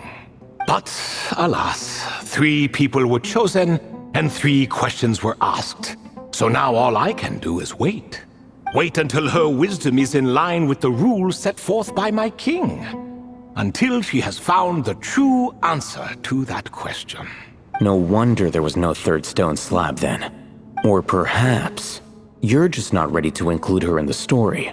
Though, that might be a generous interpretation. Well, it's not merely because her story remains unfinished.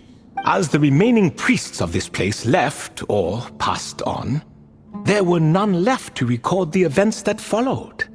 Besides, stone slabs are few and far between in the Great Red Sands. In the sprawling desert, very few things or people even manage to leave a trace. But sometimes I can't help but wonder if that young man from several centuries ago had been willing to answer my question. Would I have left Aru by now? Wait, so there was someone else? Of course, it has been thousands of years after all. All sorts of people have stumbled upon this place, but I only chose the special ones. That young man had such a singular intelligence, though his companion, by contrast, was rather average. The author of those notes we found? The student named Zandik? Ah, yes, I think that was his name. In truth, I was unsure whether I should grant him my 3rd remaining gift. He was, of course, exceedingly clever, but he was also mistrustful and narcissistic in equal measure, and there did not seem to be a line he was unwilling to cross. Too much power could be dangerous in the hands of someone like him. So I found myself rather relieved when he declined my gift. Oh, he turned you down? Did he give a reason? Yes. He said he didn't need it. I still remember the look in his eyes. Nothing stood out per se, and still I could sense contempt and disdain radiating from his gaze. I could not give an exact reason, but on instinct I just knew it would not end well to get close to a man like that. So, I tricked him. Stick close to your companion, I said. Only the descendants of Tulatula can come and go as they please. Leave him behind, and there is no escape for you. So, does that mean his companion wasn't a descendant of Tulatula? Oh no, that part was true. The lie was in the other half. Anyone can enter or exit this place. There are no restrictions. I saw that his companion was exhausted and was concerned Zandik might leave him behind, or worse, that some other accident might befall him. So I made up an excuse to prevent Zandik from going a step too far. Oh, and speaking of, Zandik's companion had the same blue hair and pointed ears as you. Wait, does that mean Layla's also a descendant of Tulatula? Indeed. When Hermanubis founded that city, he took in many who had nowhere else to go. Today their progeny are scattered to the 4 winds, and indeed are far more numerous than I could have imagined. So the person you protected could have been my ancestor. Yes, yes. You're very welcome for that. Could I ask another question, Lord Ibis King? Of course. I have nothing but time, I'm afraid. Did you also save me and a man named Jur? I did. You two were quite unlucky bumping into a device King Deshret once used to measure human brain power. That contact caused more knowledge than you could handle to flood into your minds. So I replaced that knowledge with simpler repetitive information. Of course, the side effect being the same thought repeating over and over again in your mind, but that should resolve itself in time. How many moons are there in the sky?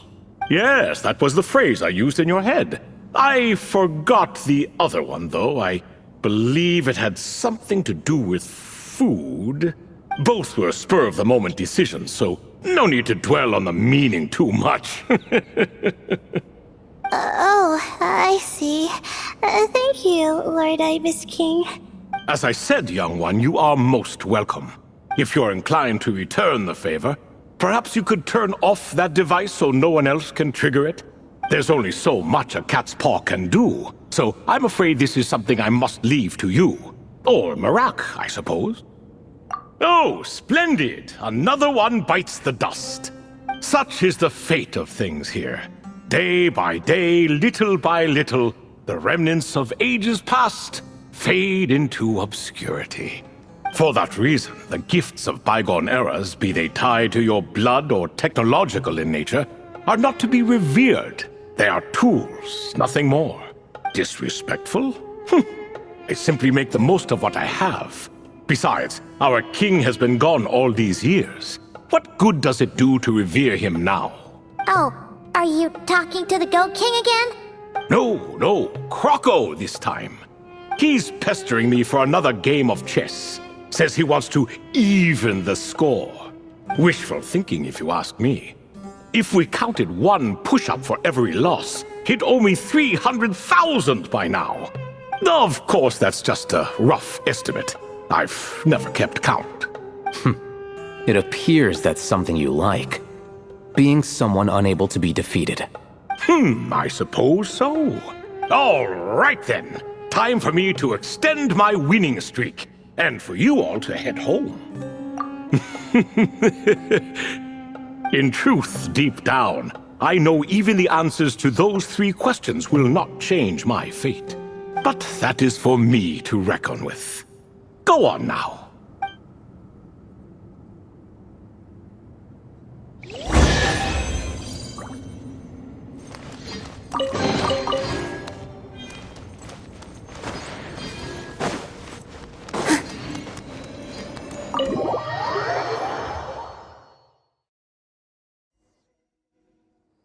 Excuse me, do you even know what time it is?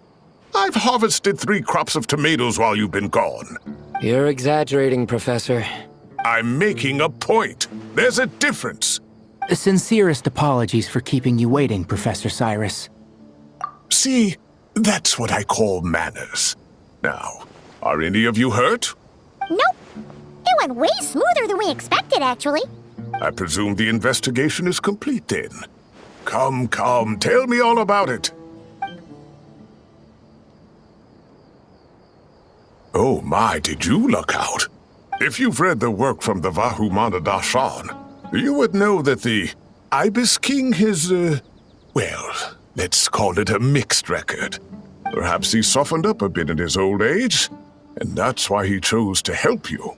Or perhaps he just didn't have a good enough reason not to help us. See? Mirac agrees. How do you even know that's what Mirac meant? That could have just been a happy noise. In any case, there's a lot to be happy about. We figured out what happened to Layla and Jur, and there were some unexpected takeaways too. Yeah, I never expected to learn about my ancestry. I've always thought of myself as just an ordinary student. I never would have even considered something like that could be true. Come to think of it, our ancestors might even have been friends at some point. Huh? You're right. Maybe I should take a trip back home to see if I can find any records about that. Oh, I was just throwing that out there. I wouldn't want you to go to the trouble. It's fine. My advisor gave me a break, and I still have a few days left, so... Oh, wait. My study topic. I haven't made any progress at all. No. I need to focus on that instead. Right. Couldn't you help her, Professor? Huh? No. No, I could never. Me, you say? I'm from the Spatamar Darshan, and I don't think that Nephis or Zahahadi researched the stars. All I have to offer are my homegrown tomatoes. Although I suppose it's not impossible. I can ask a few old friends to recommend some interesting topics. You really don't have to. It sounds like a lot of work. Hardly. A few passing questions while we water the plants? It's no trouble at all. Thank you so much. Of course. Now it's getting late, and you all must be tired. Let's wrap things up here. Some say desert nights are the sun taking mercy on us after the heat of the day. So, let's leave while she still feels merciful.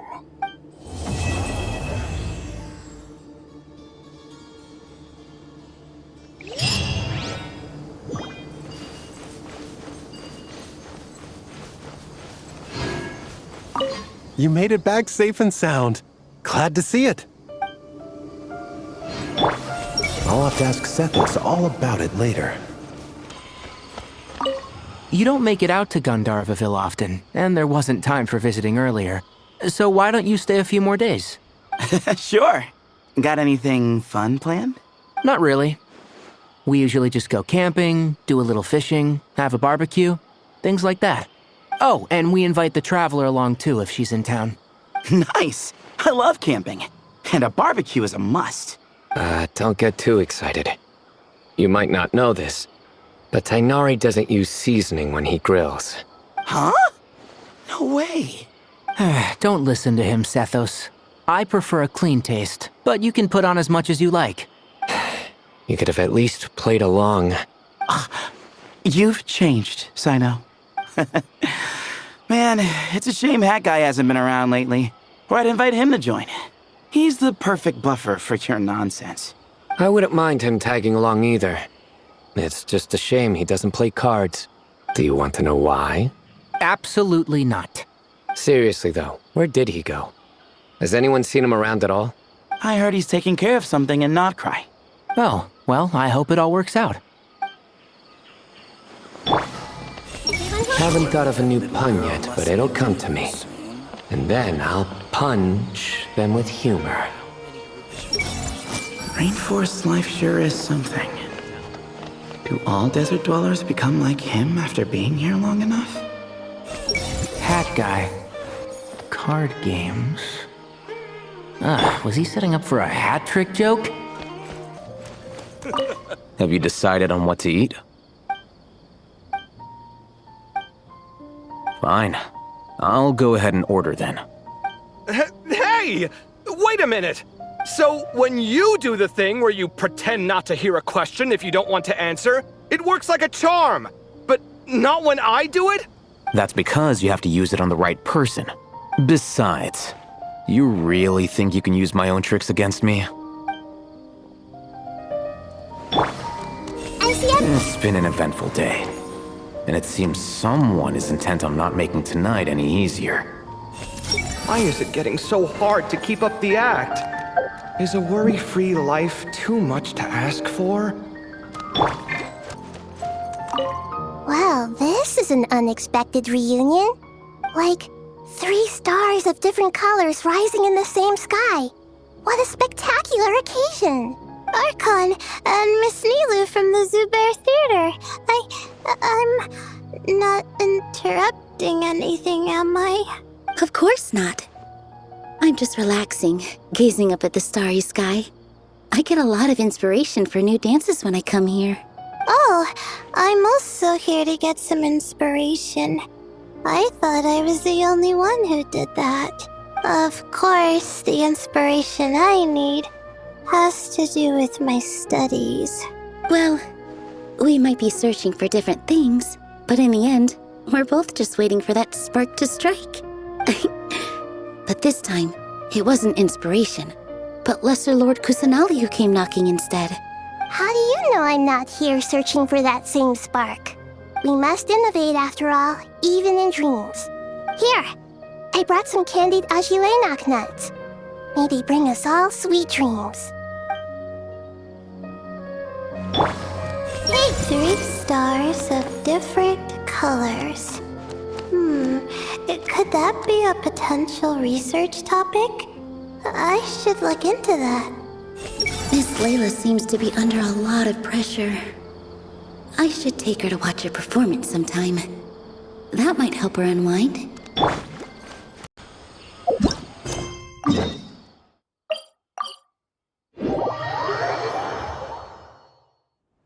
Traveler! Paimon, over here! Welcome to the home base of the Fieldwise Center! As you can see, the core projects are already up and running, so we can get to work at any time! Huh. This feels like one of those places light novels talk about. You know, the adventuring hubs where rookies gather to take quests and stuff. Oh, and almost like a school festival at the same time, with everyone getting together to learn and then forming teams to hone their skills. It's so exciting! Well, this place isn't quite as decked out as a school festival, but Master Tighnari said the academia plans to be generous with the resources. Anyway, before students and researchers head out on dangerous field missions, they can come here for advice and emergency training. We even have professionals on staff that can join their teams to serve as guides or safety personnel. Yeah, you can think of it like a forward operating base, equal parts theoretical training and field practice.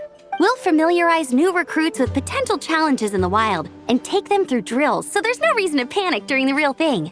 Amber, you're here too? Surprised? I know I was. I'm off duty right now, so I was planning to just drop in on Collei for a bit. But I didn't realize how busy she'd be. I'm not the type of person to sit around and watch, so I decided to be her assistant. Sorry, Amber. I didn't mean to put you to work during your time off. Don't worry about it. A little relaxation balanced out with some fulfilling work is a great vacation in my book. Plus, I've learned a whole bunch of stuff too. And I got to see the Traveler in Paimon again. I mean, it just keeps getting better. We should have a giant feast once we're done here. How does that sound?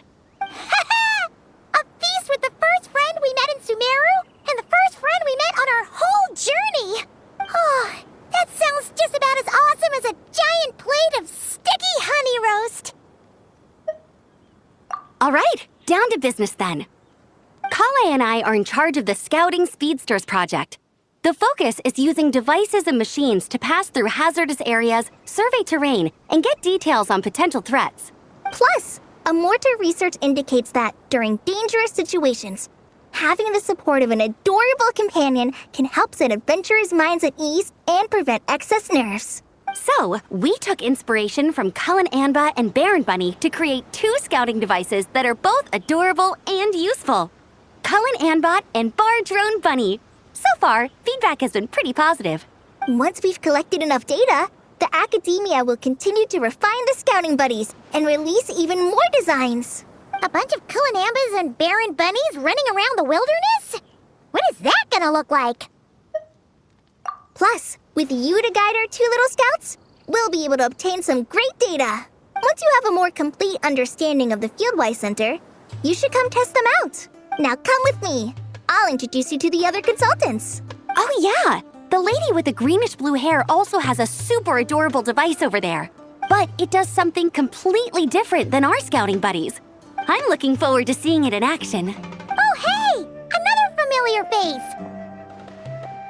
Come on, let's go say hi!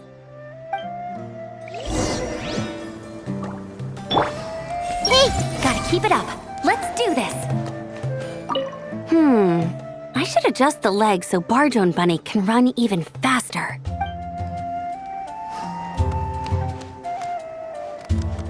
I see It's really that popular? It's really that popular. The internal locomotion mechanism is clever enough, and the execution on the terrain recognition, remote control, and weight detection modules isn't bad. But the appearance... it might as well be a doll for a child. No, this won't do. Madam Faruzan, great news! The Traveler and Paimon agreed to join! The Fieldwise Center just leveled up big time, huh? Hello, Madam Faruzan! We're here to help! Well, look who the cat dragged in. Excellent job, Collei. Snagging 2 top experts with undeniable adventuring expertise. Now the League won't be able to say a word, no matter what kind of feedback I give. Now tell me, what do you think of this puzzle, pal? Whoa! It looks just like you! It's a collaboration between my juniors in the Haravatat Darshan, the Puzzlers League, and the Synopsium on Ruin Mechanisms. Clearly, the technological aspect is quite advanced. But the appearance... It couldn't be more childish. You should have seen Anise, defending this design choice with more passion than her thesis. Young people these days. Far too obsessed with making things cute. Huh. Paimon kinda likes it. Collei and Amber were just saying how cute companions can help adventurers stay calm. With a doll that looks like you by her side, Paimon thinks she could go adventuring in a super dark ruin and not even get scared. Well, that line of thinking does have merit. And I suppose choosing this particular appearance is a sign of their respect. For me. Still, there are adventurers who place greater emphasis on reliability and technical composition. People like that don't just want their devices to be able to survive an avalanche, but to look the part.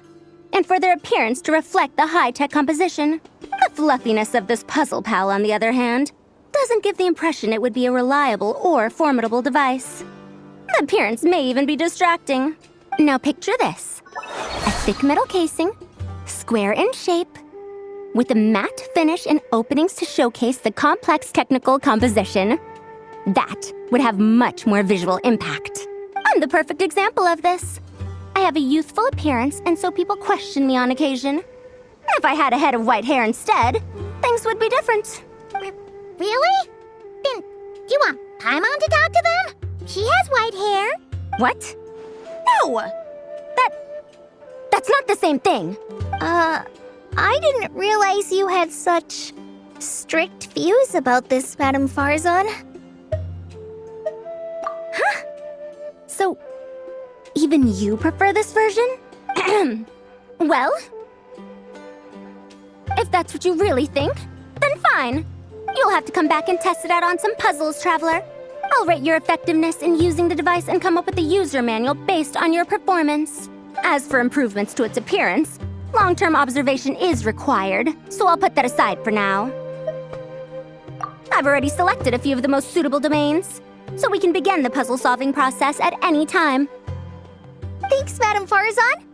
I'm just gonna take the Traveler and Paimon to see the final project. But it shouldn't take long. Don't worry, Collei. You're the one in charge here. Just make sure to pace yourself.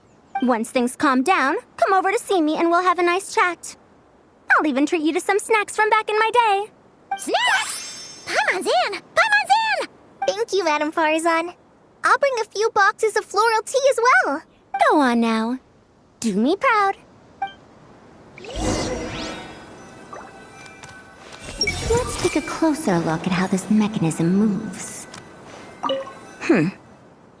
Perhaps we shouldn't change it after all.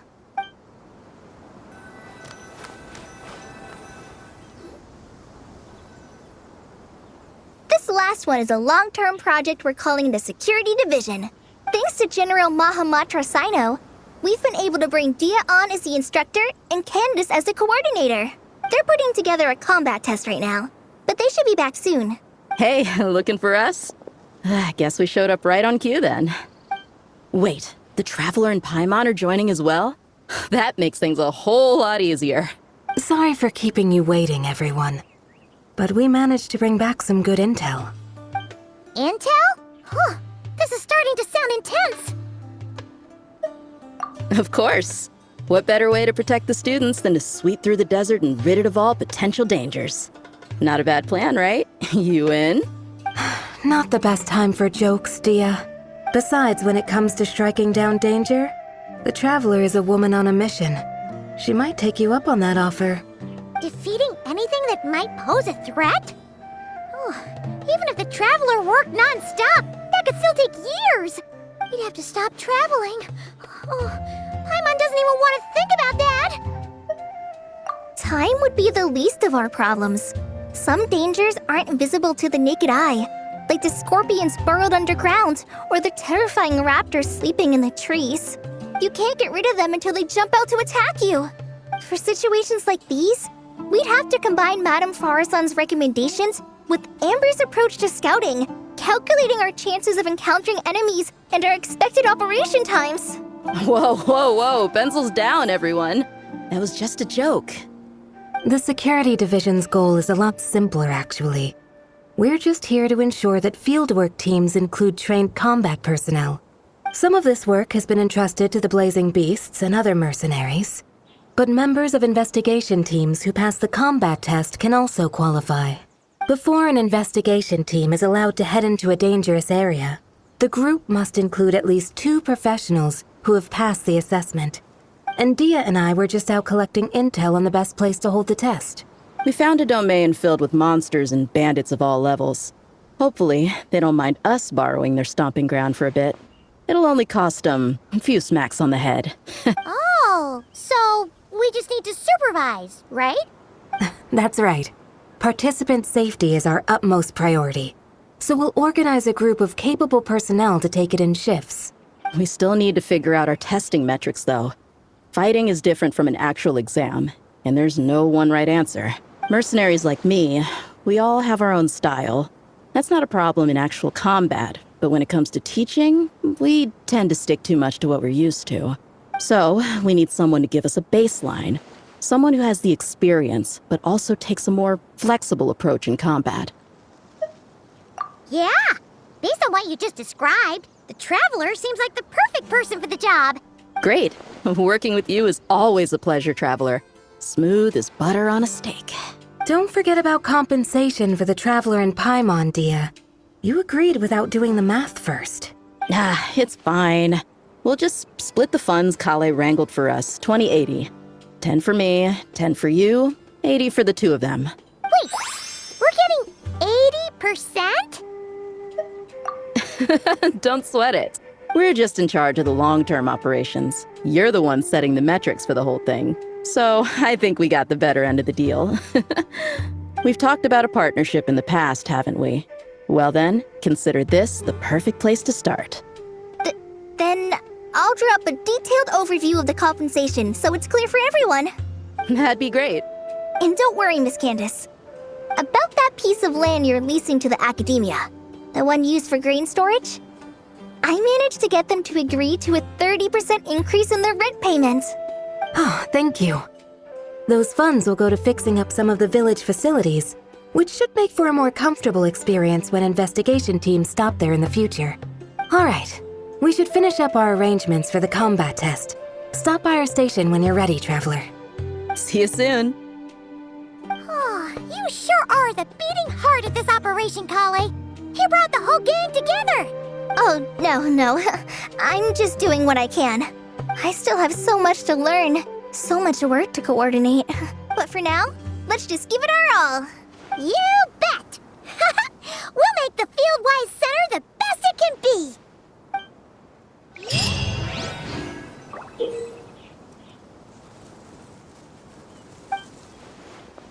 Hey!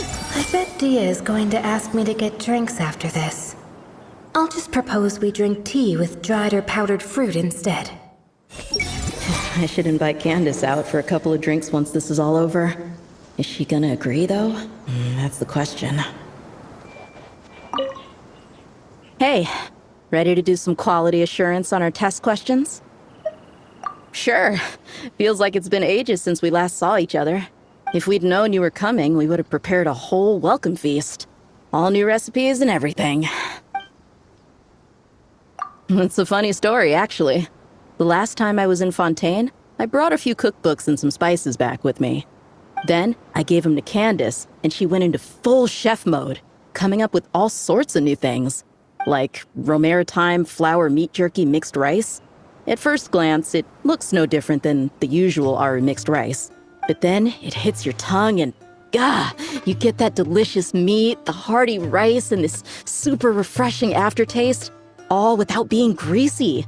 It's a great way to refuel, and it's not too dry. Honestly, perfect for camping out in the desert. I'm not against improving traditional cuisine. Within the bounds of reason, of course. After all, every ingredient is precious out in the desert. Nothing must go to waste. Why didn't you accept that outfit from me then? Fabrics are a valuable resource too. I mean, I know I'm pretty casual and not the most fashionable, I guess, but I had someone help me pick it out. I'm sure nothing was wrong with the fit. In the end, it went to the girl in our Merc band who does the accounting. She seemed to appreciate it at least. I did appreciate it, Dehya.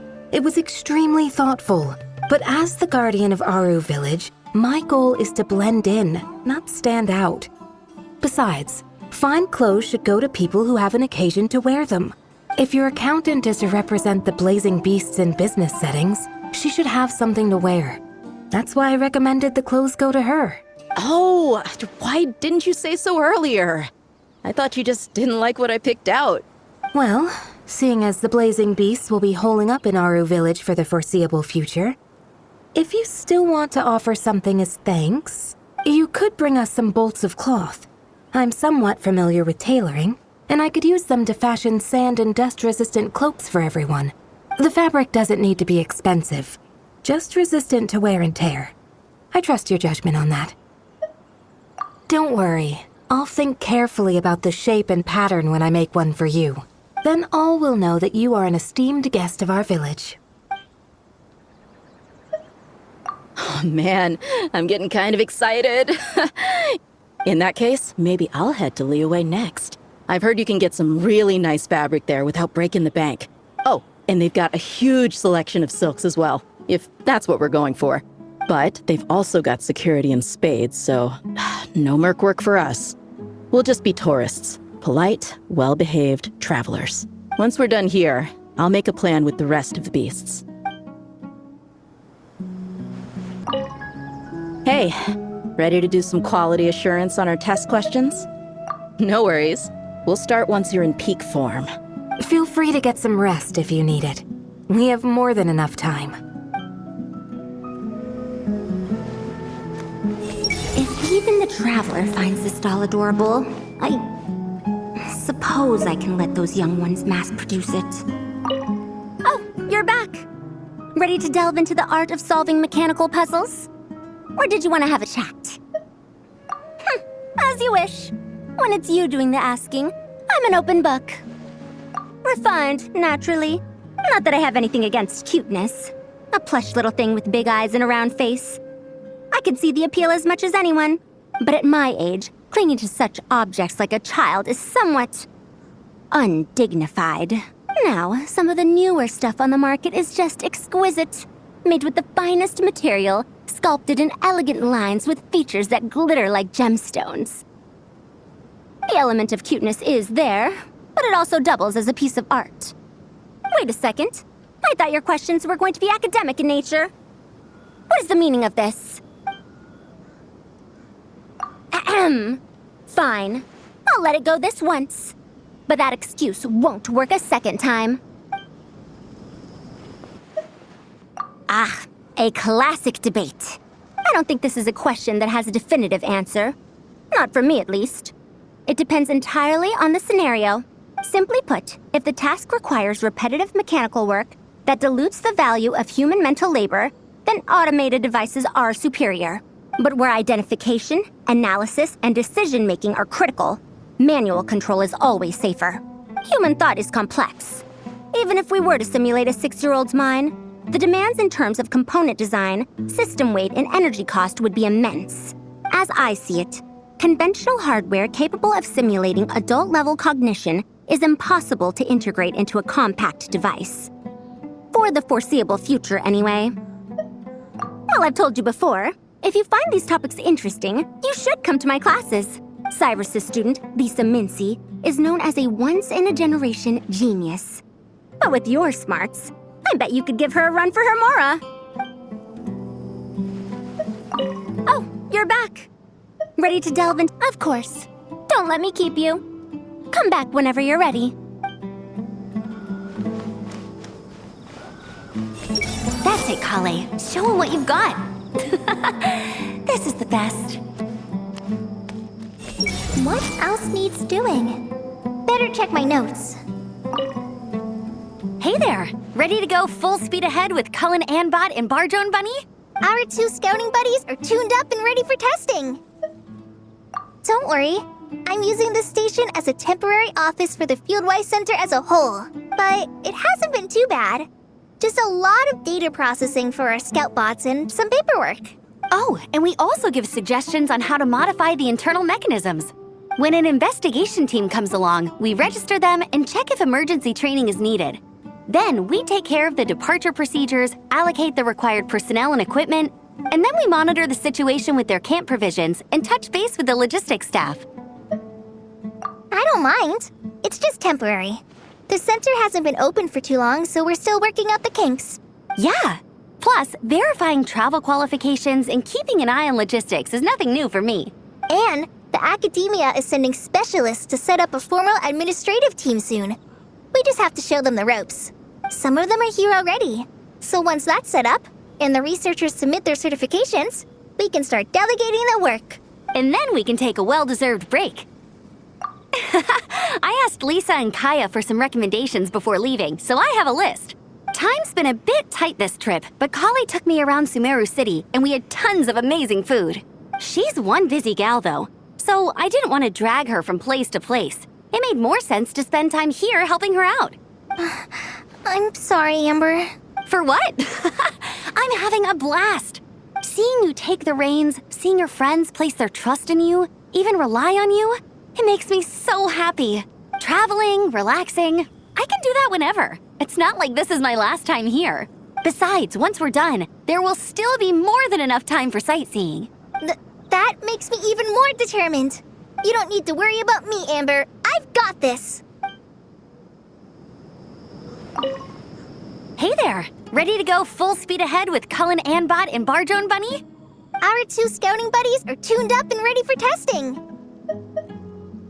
No rush, whenever you're ready. Yep, we'll be here. I know they're far more capable than an old man like me. But I worry all the same. The desert is ever unchanging. I hope it isn't too harsh on the young ones.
Hey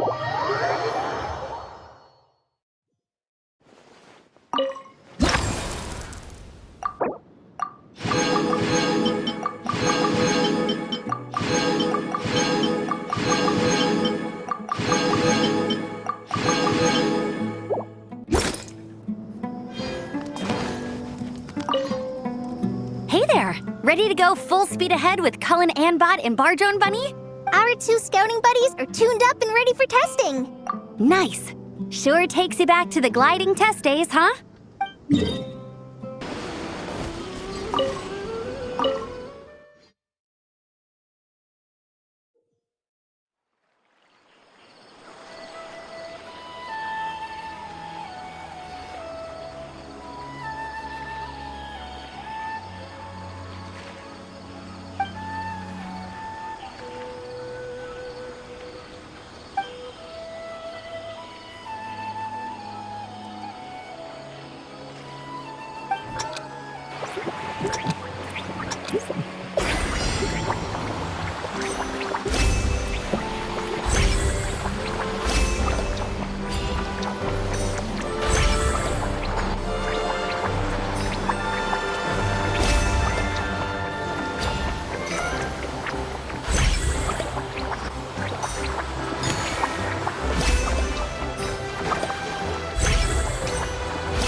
Hey, ready to do some quality assurance on our test questions?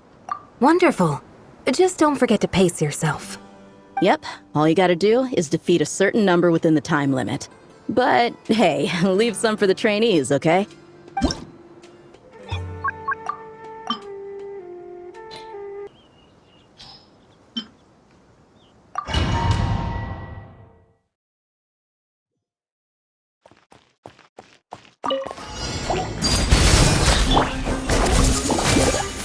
You're toast! Booba, get them! Go get it, Fieldwise!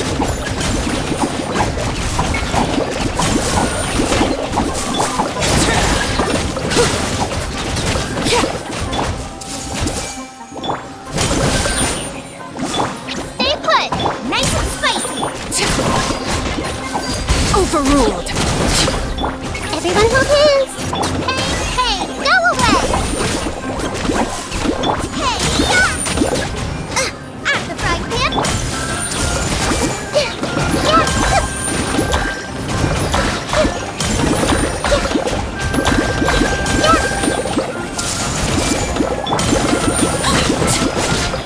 Booba, get them!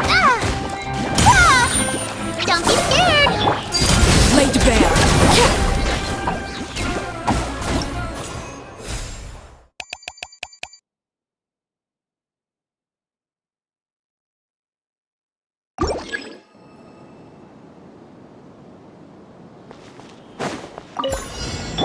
Shower me with praise! Let the world collide! Preparing for dust-up. Cleanup sequence initiated. There is no escape! Be sanctified. Bow your head.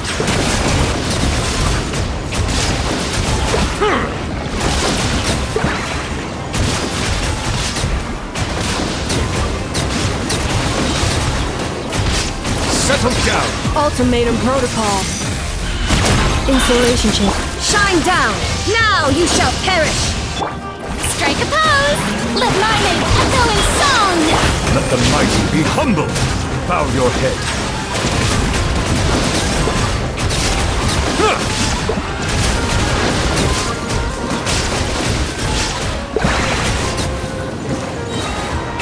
Silence! Annihilation mode. Cleanup sequence in. There is no escape! Torn to oblivion! The tides beckon.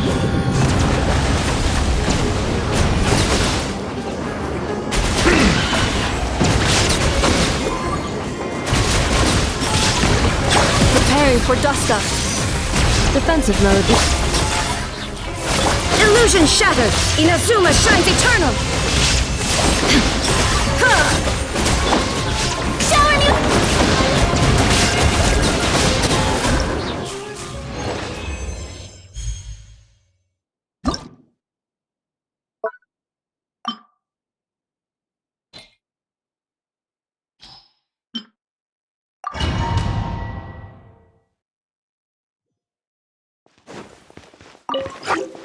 Proper send-off!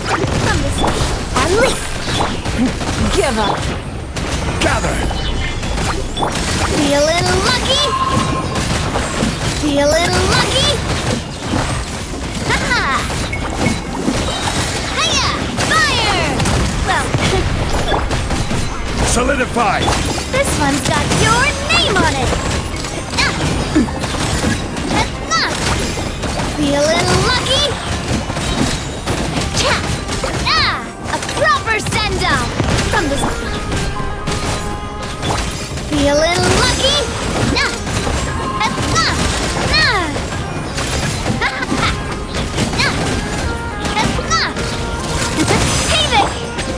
Stabilize! And step! A proper send-off! From the Spina with left, this one's got your name on it!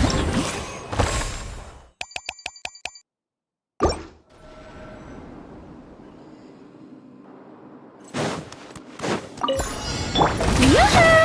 Time to shine! For the everlasting forest. Forest? Here!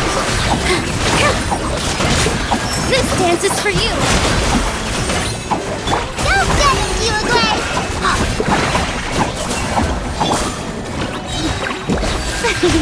May I? Lush as the moonlight, by the frostmire of old.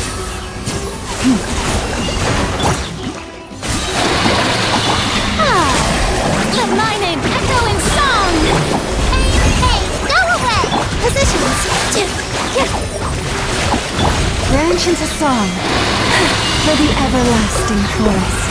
Dance with the waves!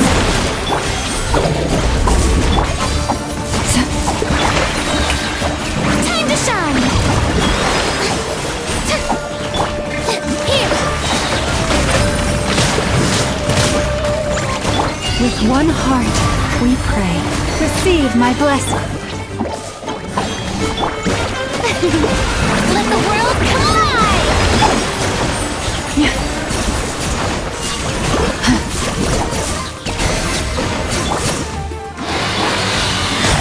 Strike a pop! By the frost moon of old. Positions! Fieldwise, you're up! Go get him!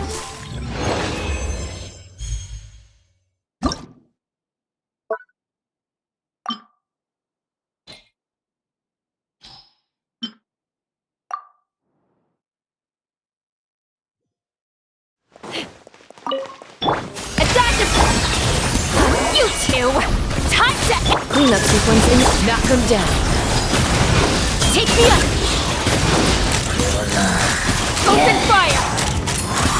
Open fire! Locked on! Bazar!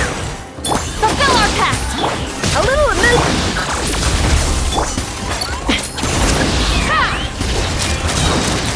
Open fire! Bazar! Fire in the hole! Get to work! Suffer the wrath of the Eatfleet! Installation chamber.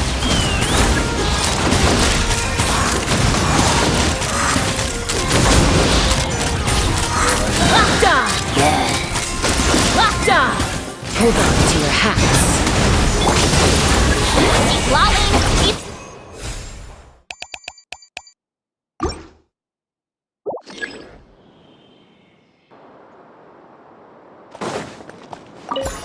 Transfix! Things are about to get dicey. Gotcha! Usually, time to shine! I'm going in!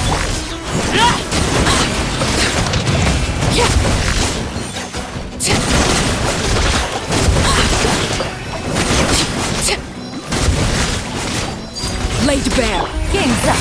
Time's over. Busted. Let the world collide! Teamwork is strength!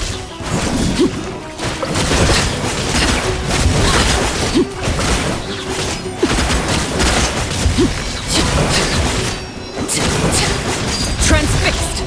Here comes the catch. Quietly now. Strike a pop! Everybody stand up!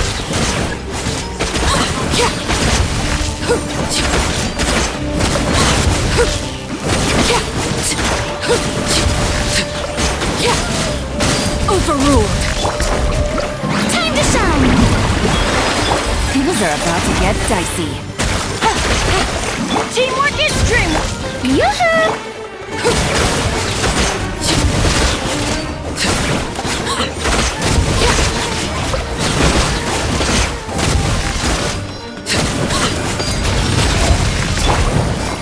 Game's up. Time's over. Everybody stand up!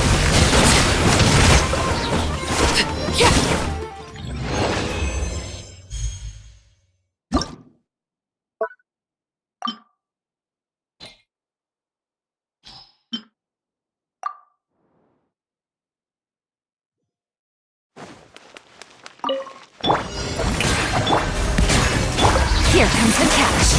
Busted.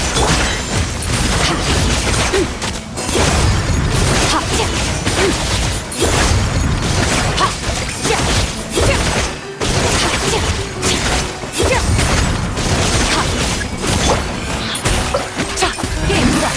Fun's over. Adaptive throw!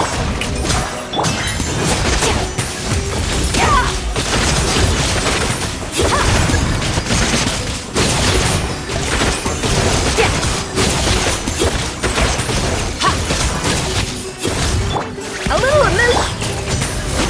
Things are about to get dicey. Extinguished. Wasn't expecting this.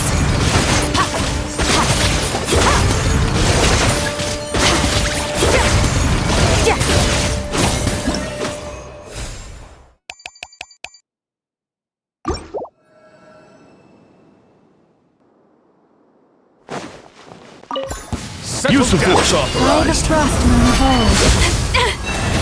Cleanup sequence initiated. Annihilation mode.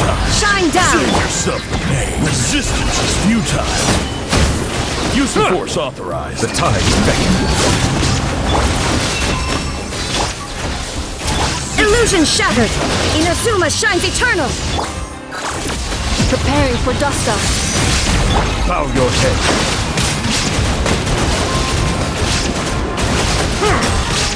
Branch into song. With one heart, we pray.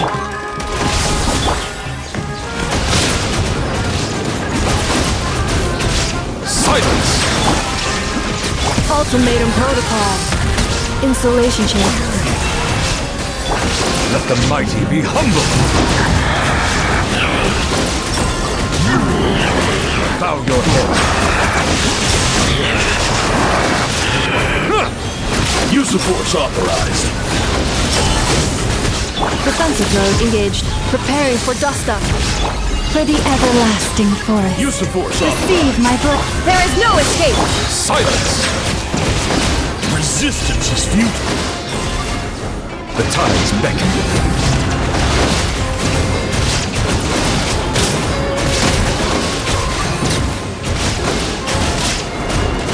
Settle down!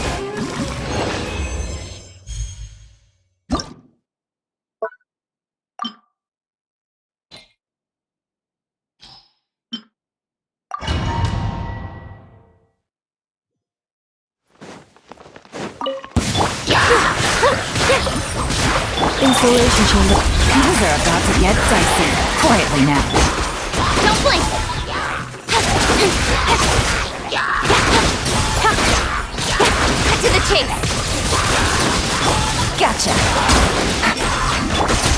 Dance with the waves! Cleanup sequence in. Here comes the catch.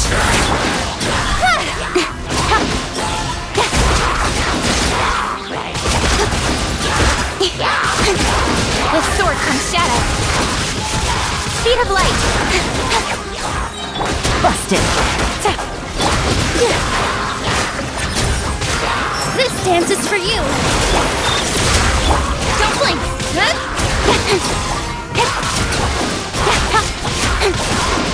Nowhere to hide. Things are about to get dicey.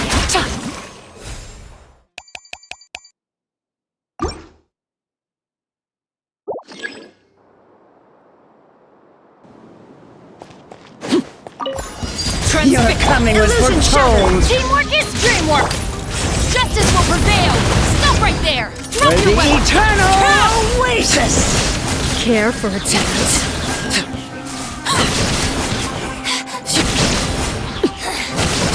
Insolent shall be punished.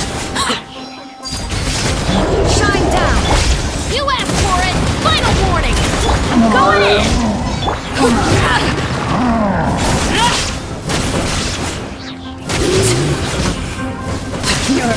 Care for a dance. Laid bare. Illusion shattered. Teamwork is dreamwork. Hands where I can see them. Final warning. Let's light it up.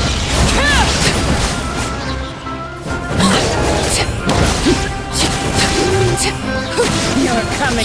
Care for a dance. Transfix. There is no escape. You asked for it. Stop right. Everybody stand back. Now you shall perish. Insolent shall be.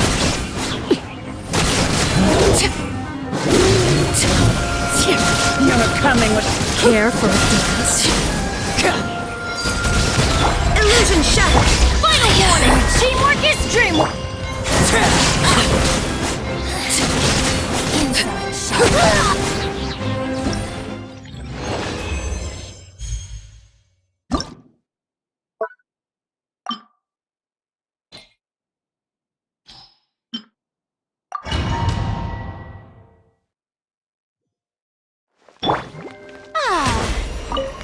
The show!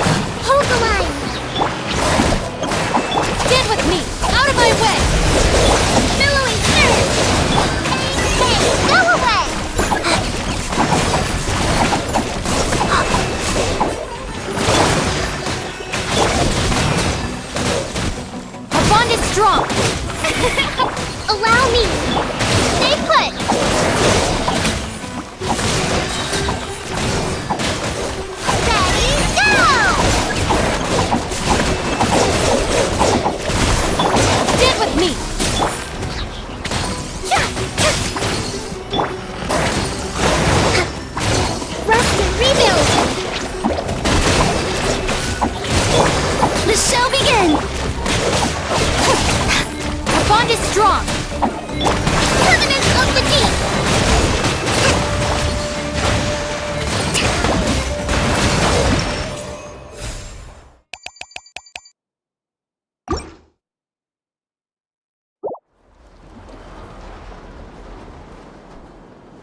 Cryo-incarnate! Take your truth! Another star goes out!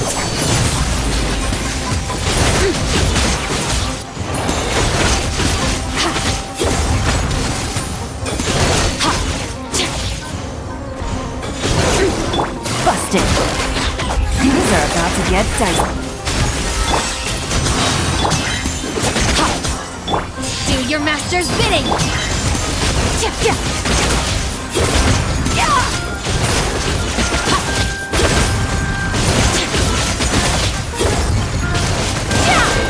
The pinnacle of excellence!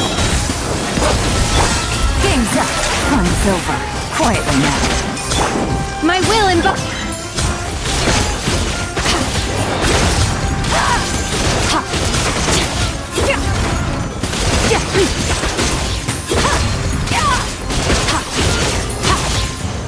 Off to the freezer! Spears on the loose! Here comes the catch. Cryo-incarnate!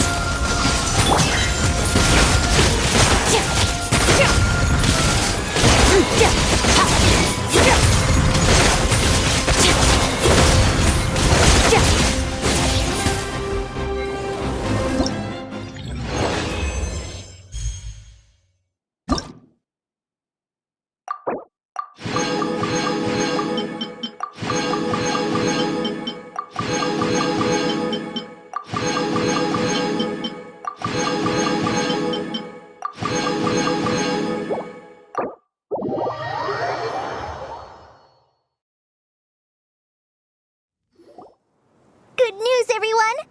The Fieldwise Center is getting a lot of praise from important scholars all throughout the academia. Soon, they'll send a team of specialists to take over the management of this place based on our recommendations. So, thank you for all the support.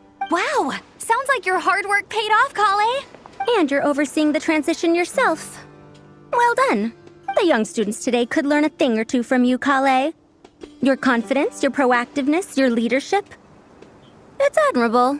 Not like some of the ones I teach. So focused on theses and research with no practical skills to speak of. To be honest, I don't feel all that confident.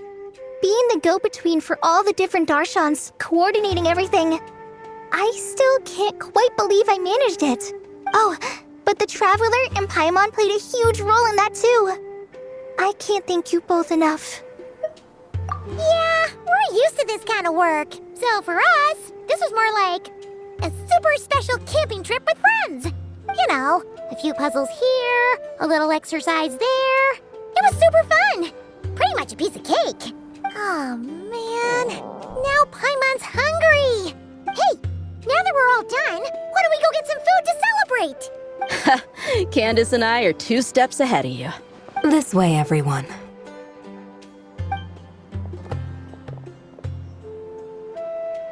Woohoo! A feast! Perfect timing. Oh, it's been a while since we've had such a delicious spread of dishes from Sumeru.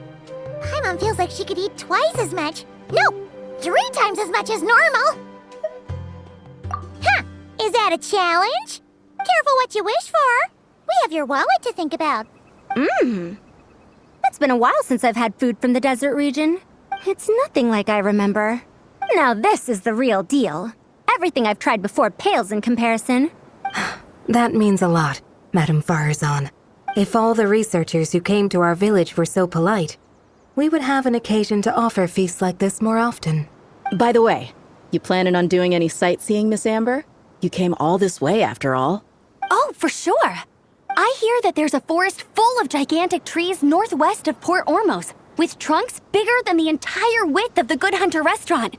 I'd love to see it for myself. Oh, and I bet I could climb up and then glide down from the treetops. That sounds so fun. In that case, I'll give you some snacks to take with you. Like a dense cake or some dumplings. The wind's strong up there, so you don't want anything too crumbly. Oh, and you'll need a thicker water skin, so it doesn't break if it drops. Oh, dumplings sound great. So soft and chewy. Great thinking, Collei. As for the desert, I'd love to check out some of the ruins, like that giant one shaped like an hourglass. I'll just observe from a distance, though. Your ruins could be protected sites, so better to not barge in. Besides, there could be someone sleeping in there. I'm glad to hear that, Miss Amber. It's for the best. Your body won't be used to the desert environment, though, so traveling could be tough. You'll need to bring moisturizing ointment and essential oils for the skin. Honestly, though, helping set up the Fieldwise Center was the real highlight of this trip. And thanks to you, Collei, I got to make some new friends, too. So I couldn't be happier. Feel free to drop in on me in Mondstadt anytime. I'll show you the best our city has to offer. Don't mind if I do.